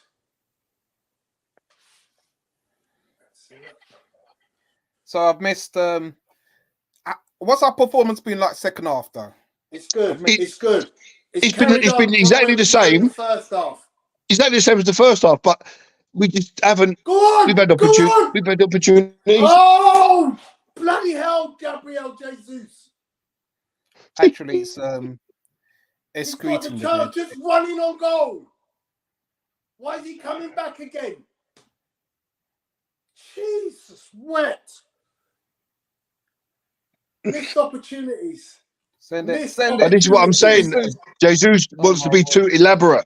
Eddie ain't that guy. Eddie just wants to score. Just go straight for goal. It's a great ball.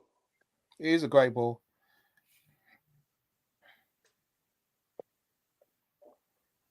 Well done, Saliba. Good, well done. That's a yellow card, ref.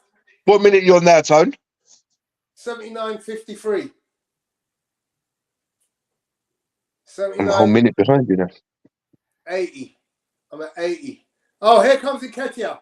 Nketiah is stripped. Yeah, we've 10 minutes, Tone.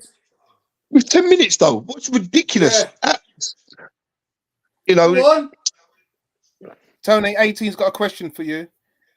He says, Tony, how has Jesus played today versus the team leading goal scorer in Nketiah? Say that again. 18 says, how has Jesus played today versus the team's leading goal scorer in Nketiah? I understand why Jesus is integral to the way the team plays. But at some point in time, you need the focus to change. We are dominating this game without having a focal man at the top. And that's what this game has been crying out for. So interestingly, he's actually replacing Jesus. I was surprised. I thought he might take Kai Havertz off and play Jesus and Nketiah. It's 20 odd minutes too late, Tone. This guy should have been on. This guy should have been on from 57th hour of the 60th minute. You know, it's ridiculous bringing him on with 10 minutes to go, plus a couple of minutes probably injury time. You know, it's terrible management. Sorry. You know, this is where Arteta really lets himself down. We've been in the ascendancy for the whole game. Right, literally the last half hour of the first half, you know, and all the second half. It's been all Arsenal. Villa have had a couple of attempts that were kind of bread and butter for Raya. But when you're in the ascendancy, go and take advantage. You've got a guy there that can score a goal, doesn't want to be elaborate. Yeah, will get a chance. Maybe he takes it. Doesn't want to cut in, doesn't want to do this. There was a great stat on the screen just then.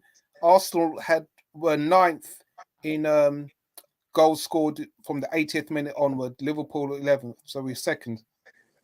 So we scored most of our goals. That's what I've said from the 80th minute onwards. Not most, but we have scored more goals than any other team except Liverpool. Yeah, sorry, not most. Yeah, Liverpool got 2 of them today, didn't they? Yeah.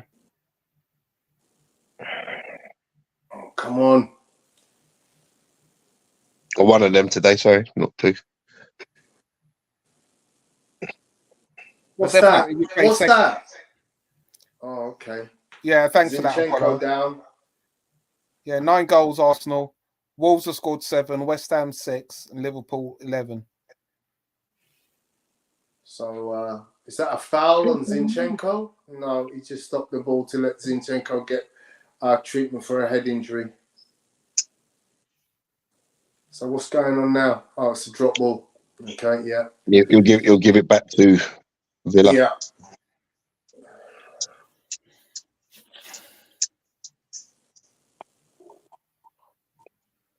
Get there. Oh, inches away. You're in. Get it. Okay, here we go.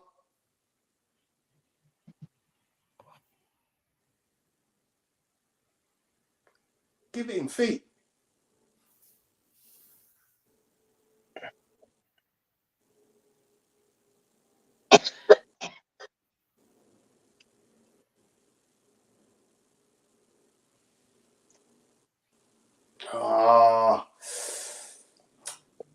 I think that Trossard just backed out of a tackle and he's got injured because he backed out of it. I think if he goes through it, he doesn't get caught. He probably gets the ball. You need to stop the game. Trossard is on the floor. Stop the game. Thank you.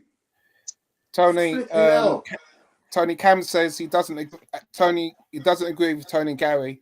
Eddie has 5 goals in 10 starts. Hasn't started in 5 games. Gabriel still on 2 goals in the Premier League for a supposedly title-winning team. What doesn't he agree with? That Jesus is the better player? And do you know what? That's another bad challenge by Matty Cash, you know. I'm not sure because he wins the ball. Oh, that's a bad challenge by Matty Cash. It's a good job. It's a good job Trossard pulled out of that. It's a good job he pulled out of that. Because that could have been serious.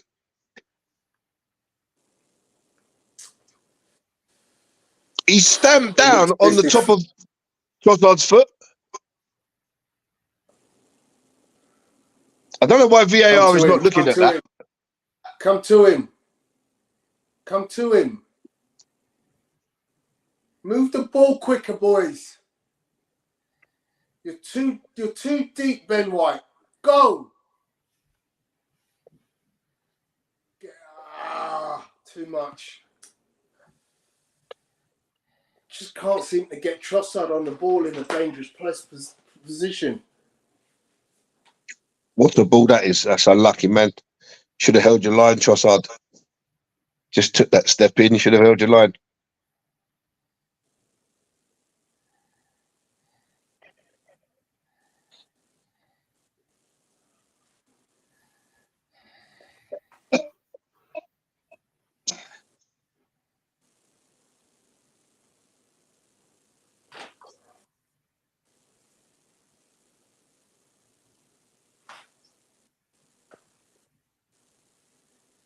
Give. What were you thinking? Give. Go on. Somebody's got to make a run. What the hell? What was he doing, Zinchenko? Play the freaking ball on the floor. Oh, now Eddie's down. What the hell? Great touch by Trossard, but why is Eddie down in the middle of the pitch? Is VAR actually going to give us a decision here? Yeah, but why is he down in the middle? He's got to be fouled off the ball, isn't he? Surely.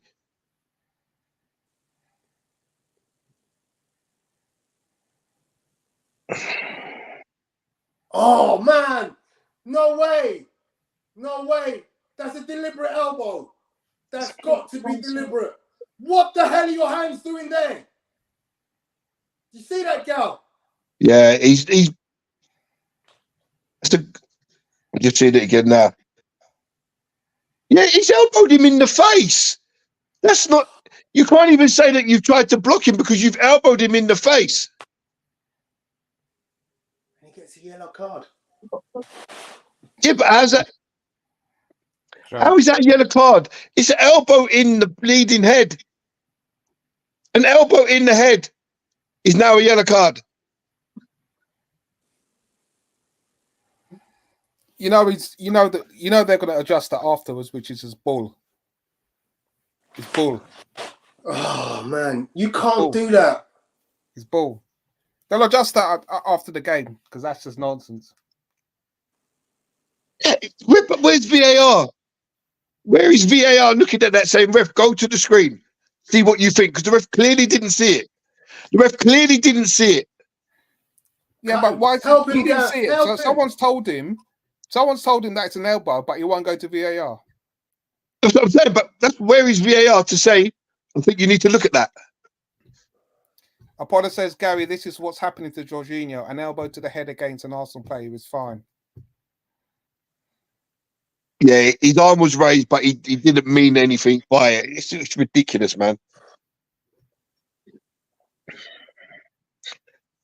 The trouble is now, when you're seeing these things happen, before, if the referee didn't see it, it went unnoticed. But now you're seeing it happen. They have the technology there to say, look, go and have a look at this, and they don't use it Somebody's incorrectly. on. Oh, what was that?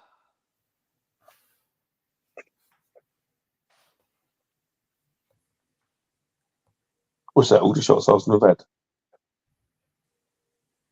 Jesus. One of you? Yes! What's that? No way! No way! No way! That's never a foul! What the hell? Here we go. Okay. So we got the ball in the net, but the referee's going to have to listen to VAR. Potential foul on the keeper. Potential foul on the keeper. Handball. There's a handball. There's handballs left, right, and centre going on there. The keeper gets kicked by his own player.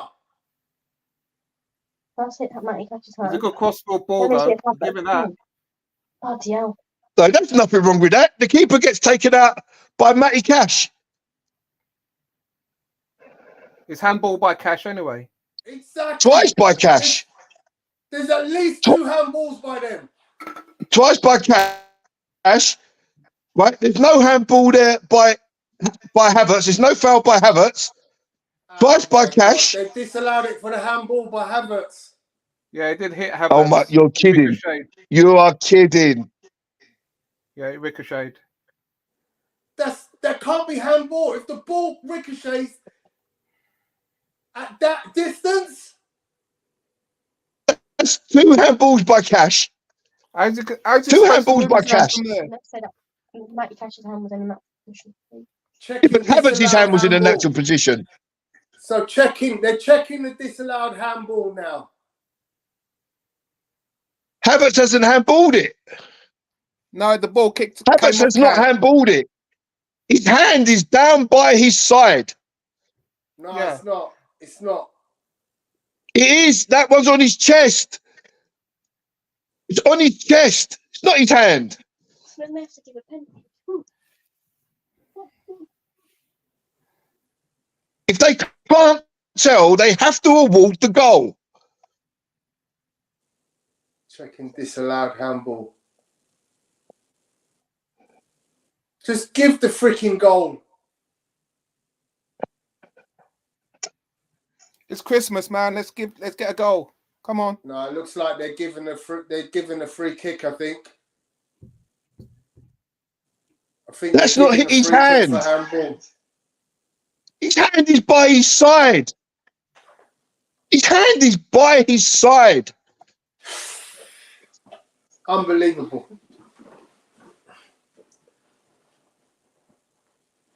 So now Emi Martinez is bleeding on the face. That hasn't hit his hand. That's on his chest. Free kick to Aston Villa. Do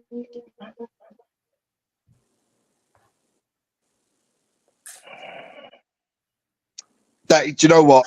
I'm really done with football. I really am.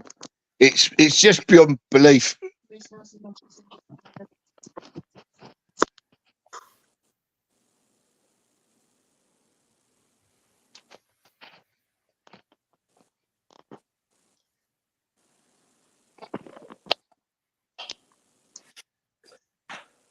Oh, here comes Reece Nelson for Zinchenko.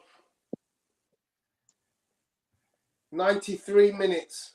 We got 5 minutes injury time because we haven't started injury time. But there's 5 minutes of injury time at least. Just seen my mate on TV. Right, Gal. Yeah, I'm back. Oh, mate, this is it's. Why is it giving Martinez has for got 5 minutes? I don't get it. ludicrous.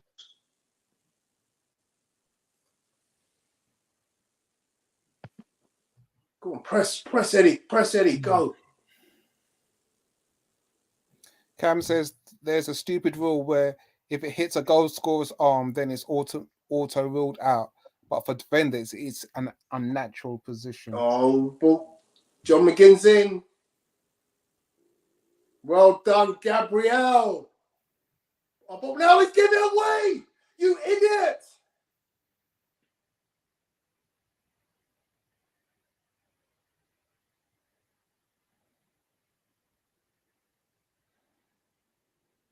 What was he thinking? Okay, let's go. Where's Reece Nelson? There you go. Go on, Saka. Where's Reece playing? Oh, he's playing left. So that means Trossard is playing. Where's anyone playing right now? Oh, McGinn's through. McGinn's through. Down the middle. We've gone. Oh, well done, Gabriel. Gabriel, what are you doing? I just saw that. Okay. I saw that. Yeah, I shouted about a minute ago. I'll come on that back at 94 minutes.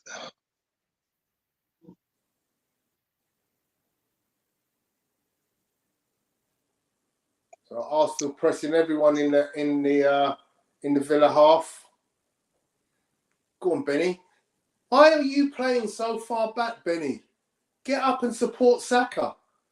Drive, Dick.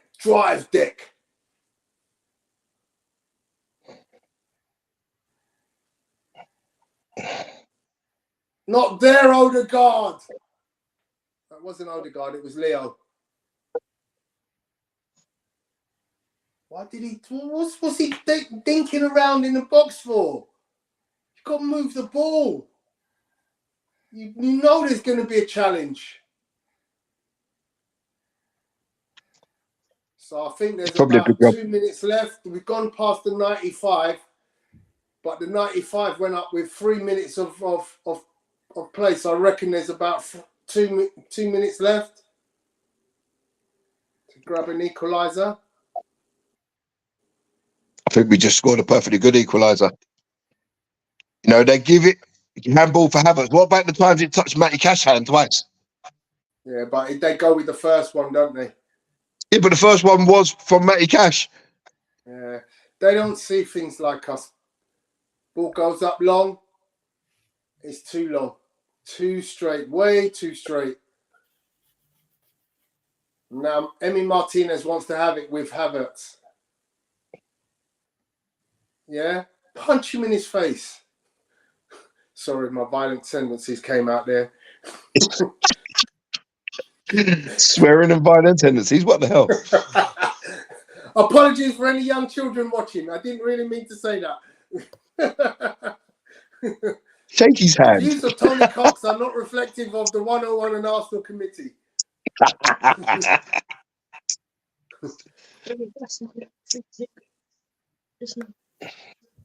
Oh, this is one frustrating hell of game, man. This is one frustrating hell of game. So we're in the 97th minute. I reckon he's going to blow the whistle just to get people out of their agony. It's awful. Come on, Raya. You know, how we haven't scored a goal in this game, God only knows. Get up, Phil. Why are you playing around? Everybody get in the box.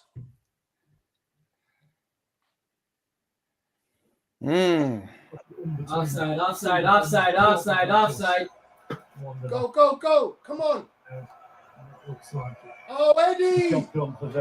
Yep. Yeah. Stan's finished his prawn sandwich. Good. The game is over. The better manager won. No way. No way. I'm not having that. Not having that.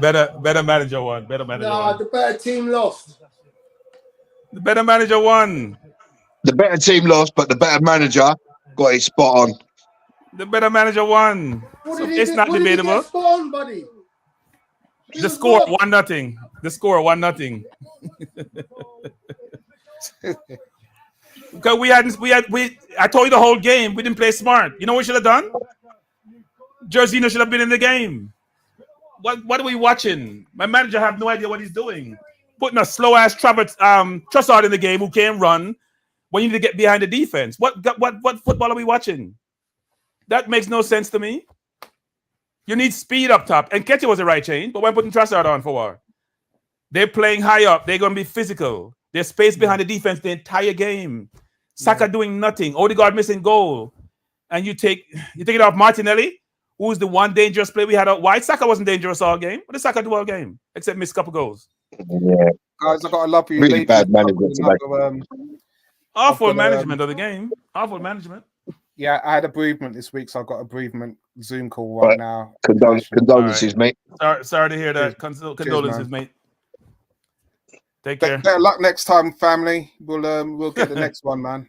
Maybe it's good we're not See you leading soon, come Christmas because we don't know how to handle leading at Christmas. So Yeah, man. maybe it was see a you, Gary. deliberate Good to strategy by see the you, manager. Bertram. All Apollo, right. family, Bye. take care, man. Stay blessed. All right, cool. All right. So Gary, you still there? Yeah, sorry, mate. I was just having to tell my kid off. What happened to Tony? He That's left. You turned your kid off. Sound like turn I off had the to take him radio. off. They drive me mad. We should have won the game. We should have won the game. We should have won the game. We should have won the game. I'm more disappointed that he chose to bring Reece on with 2 minutes of injury time and he left Nketiah on the bench to the 82nd minute. I just don't think either of them made sense. It should have been Martinelli for Nelson. Both got speed. Yeah. Reece is left footed. Should be taken off. I think Saka should be taken off. He wasn't getting behind the defense, and that was the game. They're not giving. He's never going to take Saka off. Yeah, but Saka should be taken off. Oh no, I agree. I agree with you. It just shows, you know, that honestly the management was so bad in that game. Yeah. You know, I'm just so. I mean, I'm not even disappointed with the performance, but it just the manager. You've got to make changes quicker than what you did. You know, we was in the ascendancy for that whole second half, but Jesus is playing as a 10, not a 9, a 10. When the ball breaks, he ain't nowhere to be seen trying to catch up with play. Jesus should be on in front of the last man because then force them to play deeper so you get more room in the midfield to play. If you're going to come back for the ball, then they have no pressure on them, right? See, and Nketiah got an elbow in his face because they're they're not comfortable trying to run back. Exactly, but that's what Jesus didn't do to them. Nketiah comes on, does it straight away, gets elbowed in the face. Yeah. But that's because he's putting the pressure on, and the defender doesn't want to get into a foot race with him. So take him out of play before the foot race starts. Yeah, no, it wasn't the best performance. The first goal we gave up was just criminal, frankly. I think the performance was okay. Odegaard missed 2 sitters. We should have won the game. Odegaard missed 2 sitters. You know, Odegaard's missed a couple of sitters, but Saka's missed 2 kicks, 2 air shots in one game. Yeah, but Saka's were harder, right? Saka was harder. They're coming quickly. Yeah, but Odegaard had time, space, do anything that he wants to do. Although Saka's were harder, he's come up with 2 air shots and he ain't even got a touch on the ball.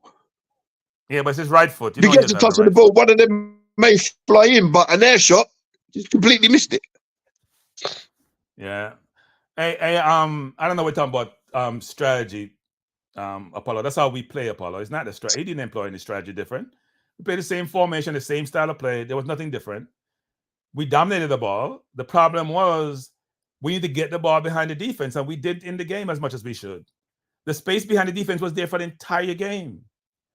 So your strategy has to be, you know what? Let's play the ball in a little minute. Let's draw them up. And their centre halves are not that quick. Play the ball. Konza is not a right back.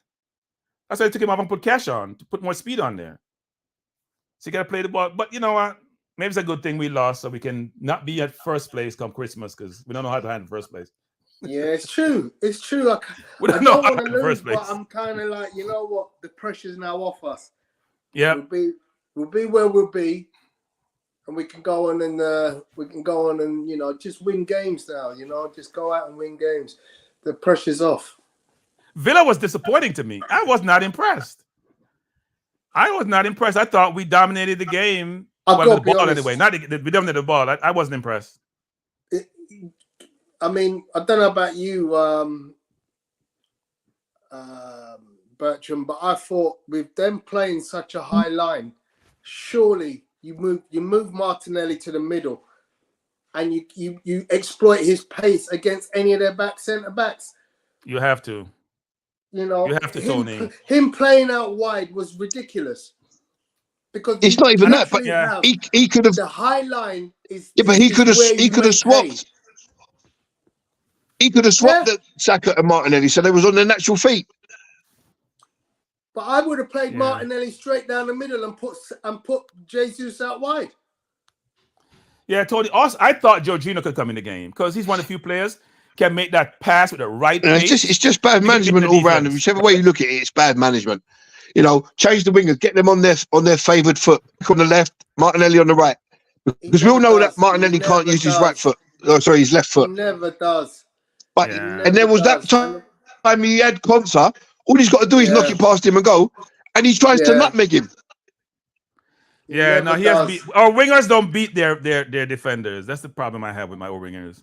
They don't roast their defenders. Like Yuko would be roasting the person on the right? Because it wasn't like they're double teaming. Because Bailey doesn't run back, so Konsa is out there a lot of time. The midfielder helped because Tielemans was helping sometimes. But the problem I have with the game, Tony, but then you got a guy like Reece Nelson sitting on the bench. Yeah. Yeah, I mean, we lost Gary. Yeah. You need people in the midfield, Tony, who have the skill and the ability to pass the ball at the right pace between the lines or over the top to get, because they're facing you, Tony, and they're high up. They can't turn. They're like the Titanic. They can't turn. I watched them play before, Tony, quite a bit because I watched Bailey for Aston Villa. Yeah. I'm telling you, get the ball between the lines, you can get behind them. Yeah, that's definitely a missed opportunity. So Apollo's put his player ratings up. I'll read them out so that everyone can hear. He gave David Raya a 7. He gave Ben White a 3.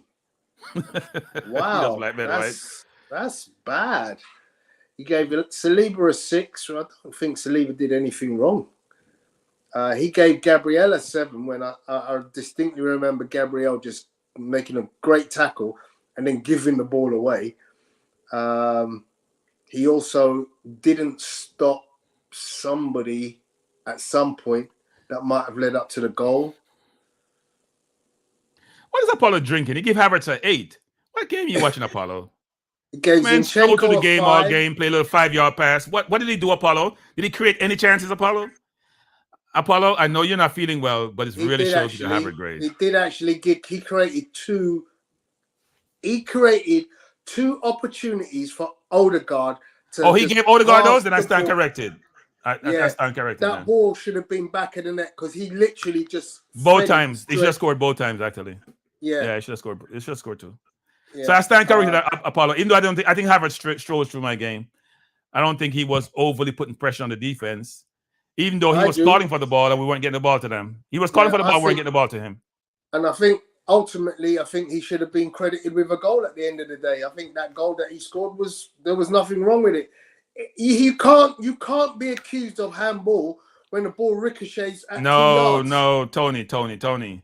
I thought Cash hand the ball. That's what I thought first, but I did. The rule is if you hand the ball, you cannot be the person who scores the goal. Yeah, that's if Nketiah scored the goal, it's a different story because the inadvertent handball.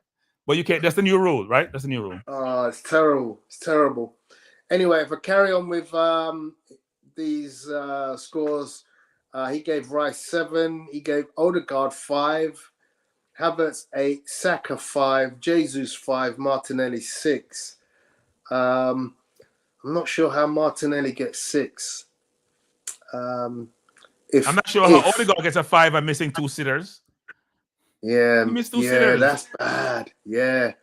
I mean, in all honesty, if you look at the general play, then maybe some of the marks should be marked up, because I thought as a general play, we dominated the game. We created a host of, like, literally tap-ins, sitters. Yes. So it's a game we should have won. Grade has to be better than Saka and Odegaard, which it is. But he probably should have gotten a little bit higher grade. I think Saliba should be a higher grade. Yeah. White should be a higher grade. We only gave up 1 goal and it wasn't on Ben White's side. Nothing. Villa didn't create a lot, except when we're deep and we're trying to create something and they win the ball and try to counter. They didn't really do anything in the game. Yeah, absolutely agree with you on that one. I don't think we played a bad game. I just think our finishing today was bad, and we could have corrected certain errors in terms of where we put players. You know, at some point, Martinelli has got to play down the middle. So here's the thing, Tony. If you go back to the game, Odegaard missed 2 sitters. Saka kicked 2 balls. Martinelli missed one where he tried to go over the keeper, where he probably should have done better with that, frankly. Yeah, Jesus dawdled on one and then laid it off for somebody else, and he should have just struck it first time. The one Saka scored and they called it back, he shouldn't be offside on that play. He had all day to look across the line. There's no way he needs to be offside, right? And that's no way he needs to be offside. When the opposition is playing that high, you can't get that wrong. No. Apollo makes a statement. We clearly struggled with their offside trap. How do you struggle with that offside trap? That offside trap is a dream for another manager, which they have honed all season. That offside trap is awful. It is awful. Another team will get 10 goals behind. That's why Newcastle slammed them. That's why Newcastle slammed them. It's awful. You play the ball up to the top of the trap and just play the ball in between the lines. And you run onto the ball. Apollo and says quick enough. It's not like they're not. Yeah. Go ahead, Tony. Apollo says it works well against the better team, which is the dynamic we saw today. Emery has managed to frustrate us, and he's done it before. I mean, he didn't really.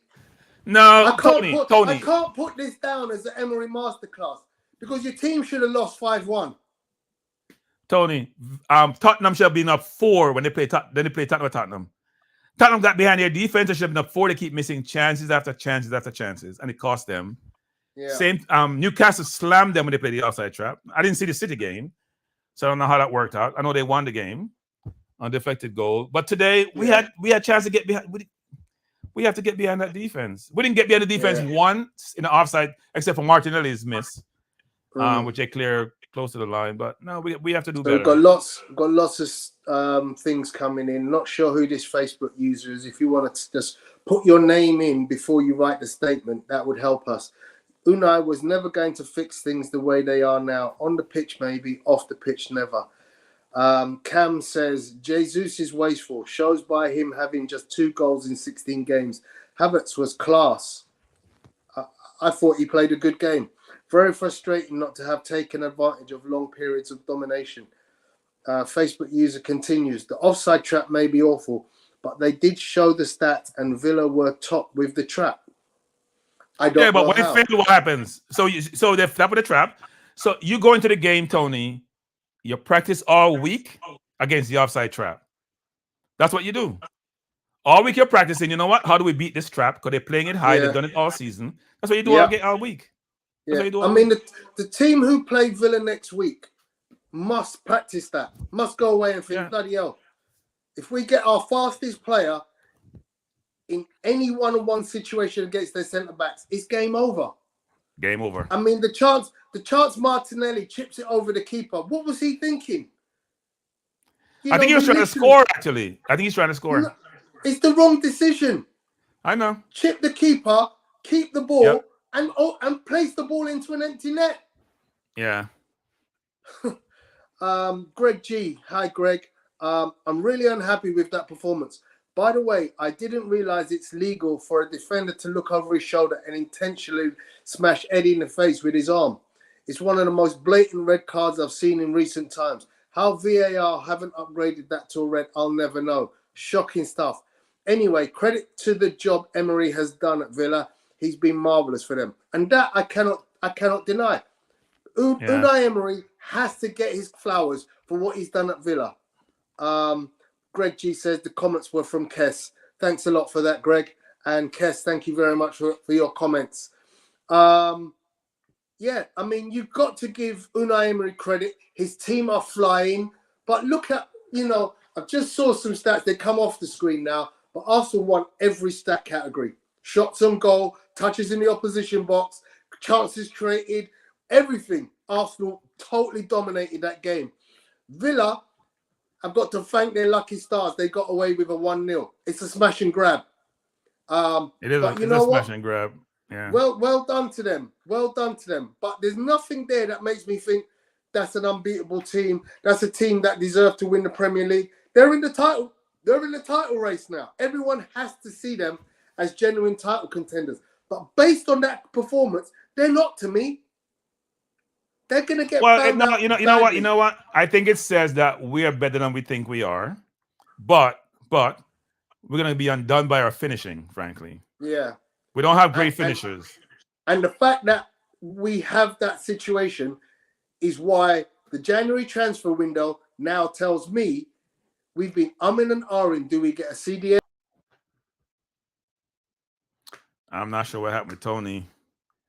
He looked like he got. I'm not even sure if I'm still online, actually. I'm not sure what happened, but I think Tony was basically saying in the January transfer window, we really need to find a player like maybe an Ivan Toney to frankly help us score more goals. It's not that our goal scoring numbers are poor, but you can see today we don't have clinical finishers. It's very obvious. We don't have clinical finishers. And for us to really do well, that needs to change, actually.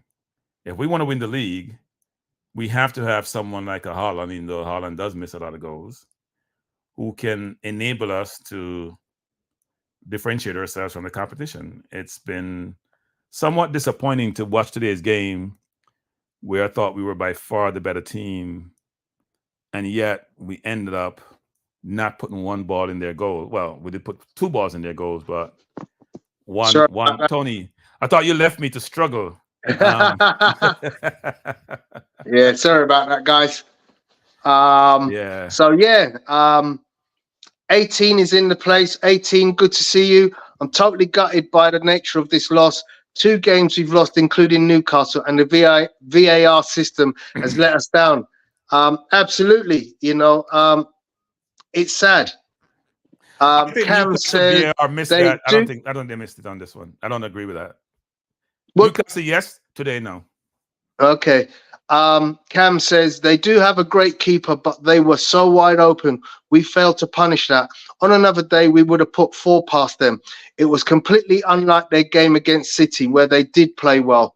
I mean, it's amazing that they had that game against City where they created chance after chance, and they restricted that City team to two shots on goal. Whereas today, but you know why, Tony? I didn't watch the game, but here's my philosophy on that. They have 4 midfielders, right? City would have played with 2 basically, because they play Alvarez, who's playing like a 10, but he's a real forward, playing closer to Haaland. So they dominate him. That's how they play. They play 4-4-2 basically, with their wide player, one of the 2 up top. So he's packing the middle of the field, and he's half in the middle whereby he play a high line, and his press doesn't start until the middle of your half. So he's cutting the field off. So obviously, if you're only playing 2 midfielders, they're going to be outnumbered. Now, if you can get them wide and spread them out, you have a chance. But he's still playing 4 defenders. So I didn't see the City game, but I did see highlights of the game, quite a bit of highlights. I thought the highlights I saw, they created a lot of chances. Today, to me, Tony, they did nothing, really nothing. I was disappointed in Villa today. I thought we were going to have, and maybe if they played better, we would have probably had more chances because they would have to go forward more in more numbers. All they had forward was when they were taking corners, frankly, where they surrounded Raya. Because Tony, when you make mistakes, people take advantage of it. So now teams, what happened to Tony? Tony looked like he froze. When you're playing, Tony, you froze a while ago, by the way. Yeah, sorry, Bertram. I received a phone call. I was right in the middle. Oh, so you're on your phone. Okay. Yeah, I had to swap devices. My iPad ran out, so okay. And I assume your iPad is not connected to your number, so it doesn't get the call. Because the call transition to iPads too. If you have your iPad link up. No, I was saying that if they had played better today, we may have had a more open game for us, even though it was pretty open today, because they would have thrust more men forward. They only thrusting Holly Watkins and Bailey forward, or Diaby when he came in, because McCann, Tielemans, David Luiz, they are midfielders, right? They're not wingers. So it's disappointing we lost, but I'm not sure we should hold our head down, because anyone watching that game would realize we were the better team, even though the results doesn't say that. Tony should be on silent for game days, bro. What's that mean, 18? Explain why. Am I too loud for you? No. He's saying you should the calls, but if you're on silent, still gonna get the call if you're on silent. Whether you're on silent or not, the call's still gonna come in. Yeah. It's still gonna come in. So I get it. he probably have do not disturb, so the call doesn't penetrate your phone. But it's unfortunate we lost, but and it's a chance to separate ourselves from City more, because City's gonna come second half of the season when Rodri's gonna come back and play, and De Bruyne is the person with the differentiator, which his absence has shown that City needs him actually to create chances. Yeah, Apollo says Cash's arm is in a natural position and isn't extended away from his body either. Neither Havertz or Cash's handballs would have been given. It's the fact that Kai's led directly to a goal that it has been ruled out. Yeah, if Nketiah had scored, we probably would have gotten a goal if Nketiah had scored, actually. Yeah. Oh, well, it is what it is. Bertram, do you want to do a player ratings quickly? Yeah, so I'll just do the ones that are different from Apollo. So Ray, I'd say 6. I don't think he did enough to get a 7. White, I'd say 6, frankly. Saliba, 7. Gabriel, 7. Because Villa did nothing offensively. Zinchenko, 7.5. I thought Zinchenko was running the game. What Apollo is talking about 5? I thought he was running the game, apart from his one mistake, which I thought he ran the game. That's what the difference was the game, because he was dominating the midfield. That's why we dominated him and Rice, actually. Rice, 7 is a good score. Odegaard, 3.5. Can't give you 5 when you miss all those goals. Sorry, you missed those sitters. You missed those sitters. Havertz, 7. Saka, 4. Saka wasn't in the game today. Saka wasn't in the game. What was he doing? You're right. Jesus, 5. Martinelli, 6. Arteta, 7. Even though I think he could be a 7, because you know why? Because Villa did nothing. We dominated the game. They did nothing. Arteta can't score for Odegaard. Sorry, Odegaard take 2 shots. One he passed to Martinez, and the other one I have no idea what he did. So yeah. Okay, I'm just going to agree with you on your player ratings. I'm going to go with Bertram on my ratings. 18. Didn't Saka make Martinez make 2 saves, Bertram? Says 18. What save? No. When you pass the ball to the keeper, those are not saves. Yeah, that's true. They're not. I mean, by the way, Saka missed 2 chances. The one he passed to Martinelli gave back to him, and he kicked and missed. And the second half, he kicked and missed again. He had, in fact, the first one, I wouldn't call that tapping, but if he put his foot on the ball, it would have gone to the goal. So I think Tony had another call. Oh no, he's still there. No, I'm still there. No, Saka missed 2 chances.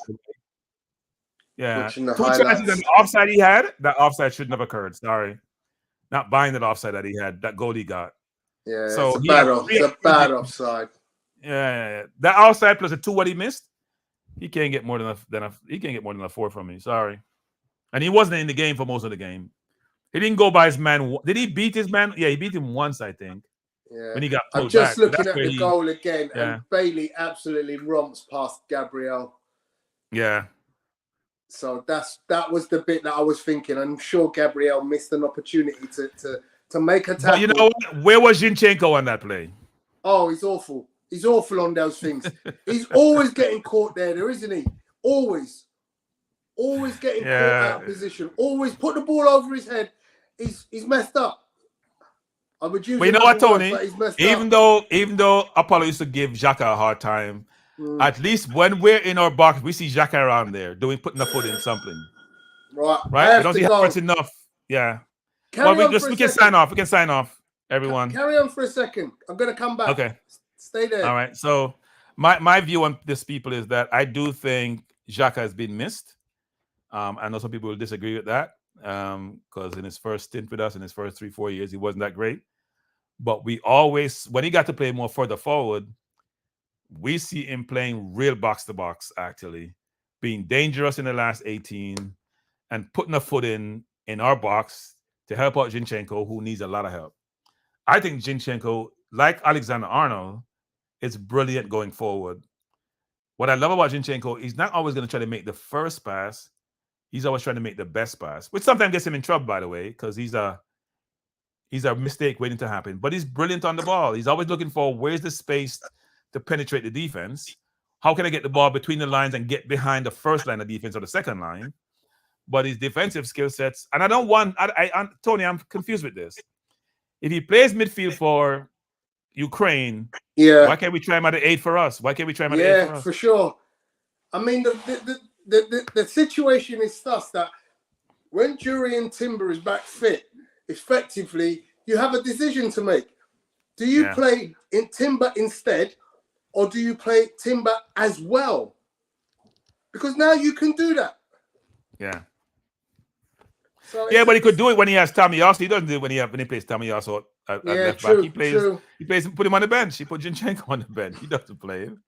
So I'm not sure what that's about. I think Timber has been a huge miss because he was good both ways, actually. That's right. Apollo comes in. He says, we continuously break their central block and gained access between their lines. If it was not Odegaard dropping, it was Zinchenko, Saliba or Rice, finding players between the lines. We lost the game because we didn't finish our chances. And I think that pretty much sums up exactly what happened in the game in terms of, finishing chances. We created so many. We should have scored at least one, maybe 2 or 3. On another day, that could have been a 3-1, 4-1. But, but I thought there were more chances to be created between the lines, frankly. I thought they were wide open all game. Wide open. I don't know if Emery can keep doing this because he doesn't have the defense to play that kind of game. We have Gabriel and Saliba, who are 2 Rolls Royce, who can afford to have the speed and the physicality to play that way. I don't see Villa having that. Yeah. I'm just looking at the penalty claim where Douglas Luiz kicks. It's a penalty. Jesus. It's a penalty. It's 100%. It's a penalty. Yeah, it's a penalty. It's a penalty. I saw that. Which game I was watching this week that happened? There was a game I was watching where the penalty was given the same play, same exact play. Yeah. It was a penalty. You know what? It's meant to be. It's just meant to be because you look over and over again and you just see this constant pattern of opportunities arising and somehow the officiating doesn't stand up to what we expect. So Tony, the Crystal Palace against Liverpool game today, the penalty was much different. And in fact, I think the kid kicked on behind on Meta's. Meta went to kick the ball, and the kid came in and kicked, just like how you saw David Luiz. It's the same exact concept and scenario. And we give it one place, we don't give it another. That's why people are confused and frustrated with VAR and with the refs, because you see it giving him one game and next game, there's no consistency. That's the problem. Yeah, absolutely. So again, Apollo comes in. He says VAR is a necessary implementation to the evolution of the game. The problem is the people running it. The system is a complete mess, and VAR is being applied incorrectly by refs who are more worried about protecting their own reputation. No, I just think that sometimes, so here's my view on this. VAR is not going anyway. Get used to it. It's not going to change. It's in almost all sports. And it's because human beings are fallible.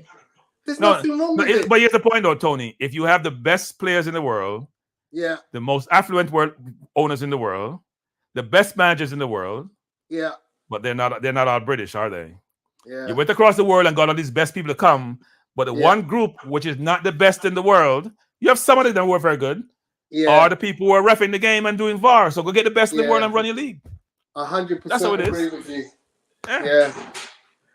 Oh, you can't man. be the best in every other discipline, but not in the people who are administrating the game or officiating the game. You can't have that. Yeah. Cam says, I'm not worried about Brighton. Think we can beat them convincingly. Plus, they're playing Europa League on Thursday. Yes, they are. When last have we beaten Brighton? When last we beaten Brighton? Brighton give us a hard time because they play like how we play. What do? They drew 1-1 today. But when they play us, Tony, when they play us, look at the record with them the last 6-7 games. We struggle. I got to fancy our chances though, Bertram. You know, we have the whole week to prepare for them. I fancy our chance against Villa. I thought we were going to beat Villa easily. Seriously. I thought with a highlight, Tony, with the highlight, we should have done. Tony, with the highlight, I'm like, you know what? We're going to get behind them all game because their highlight doesn't work. Looking at the game today, Bertram, we should have won. But it is what it is. Listen, thank you very much for coming on. You know, look, have a great weekend. Next week. Good luck to your Giants. I know you're playing Monday night. I will be tuning in because, of course, my cousin will possibly be in action. I will also be watching. The Dolphins are playing, interestingly, at the same time. 2 Monday night games at the same time. I hate when that happens. You know when you're making money, Tony? It doesn't matter anymore. when you used to force people to go to the game, you know how you have 10 o'clock games in the UK or 3 o'clock games in the UK, and you want fans to go to the game? Nowadays, they got rid of that because it doesn't matter anymore. Fans are going regardless if it's on TV or not. So I've got a question for you, actually. What is the response to the NBA in-season tournament? They love it. Do they? Yeah, big deal. People are motivated by it. It's another trophy. You know, the US is not like Europe, you know, who fights anything that's new. You guys fight anything that's new. You want tradition. The US thing about money. Players are getting $500,000 or $250,000 for those who lose. Right? Just to play a few games.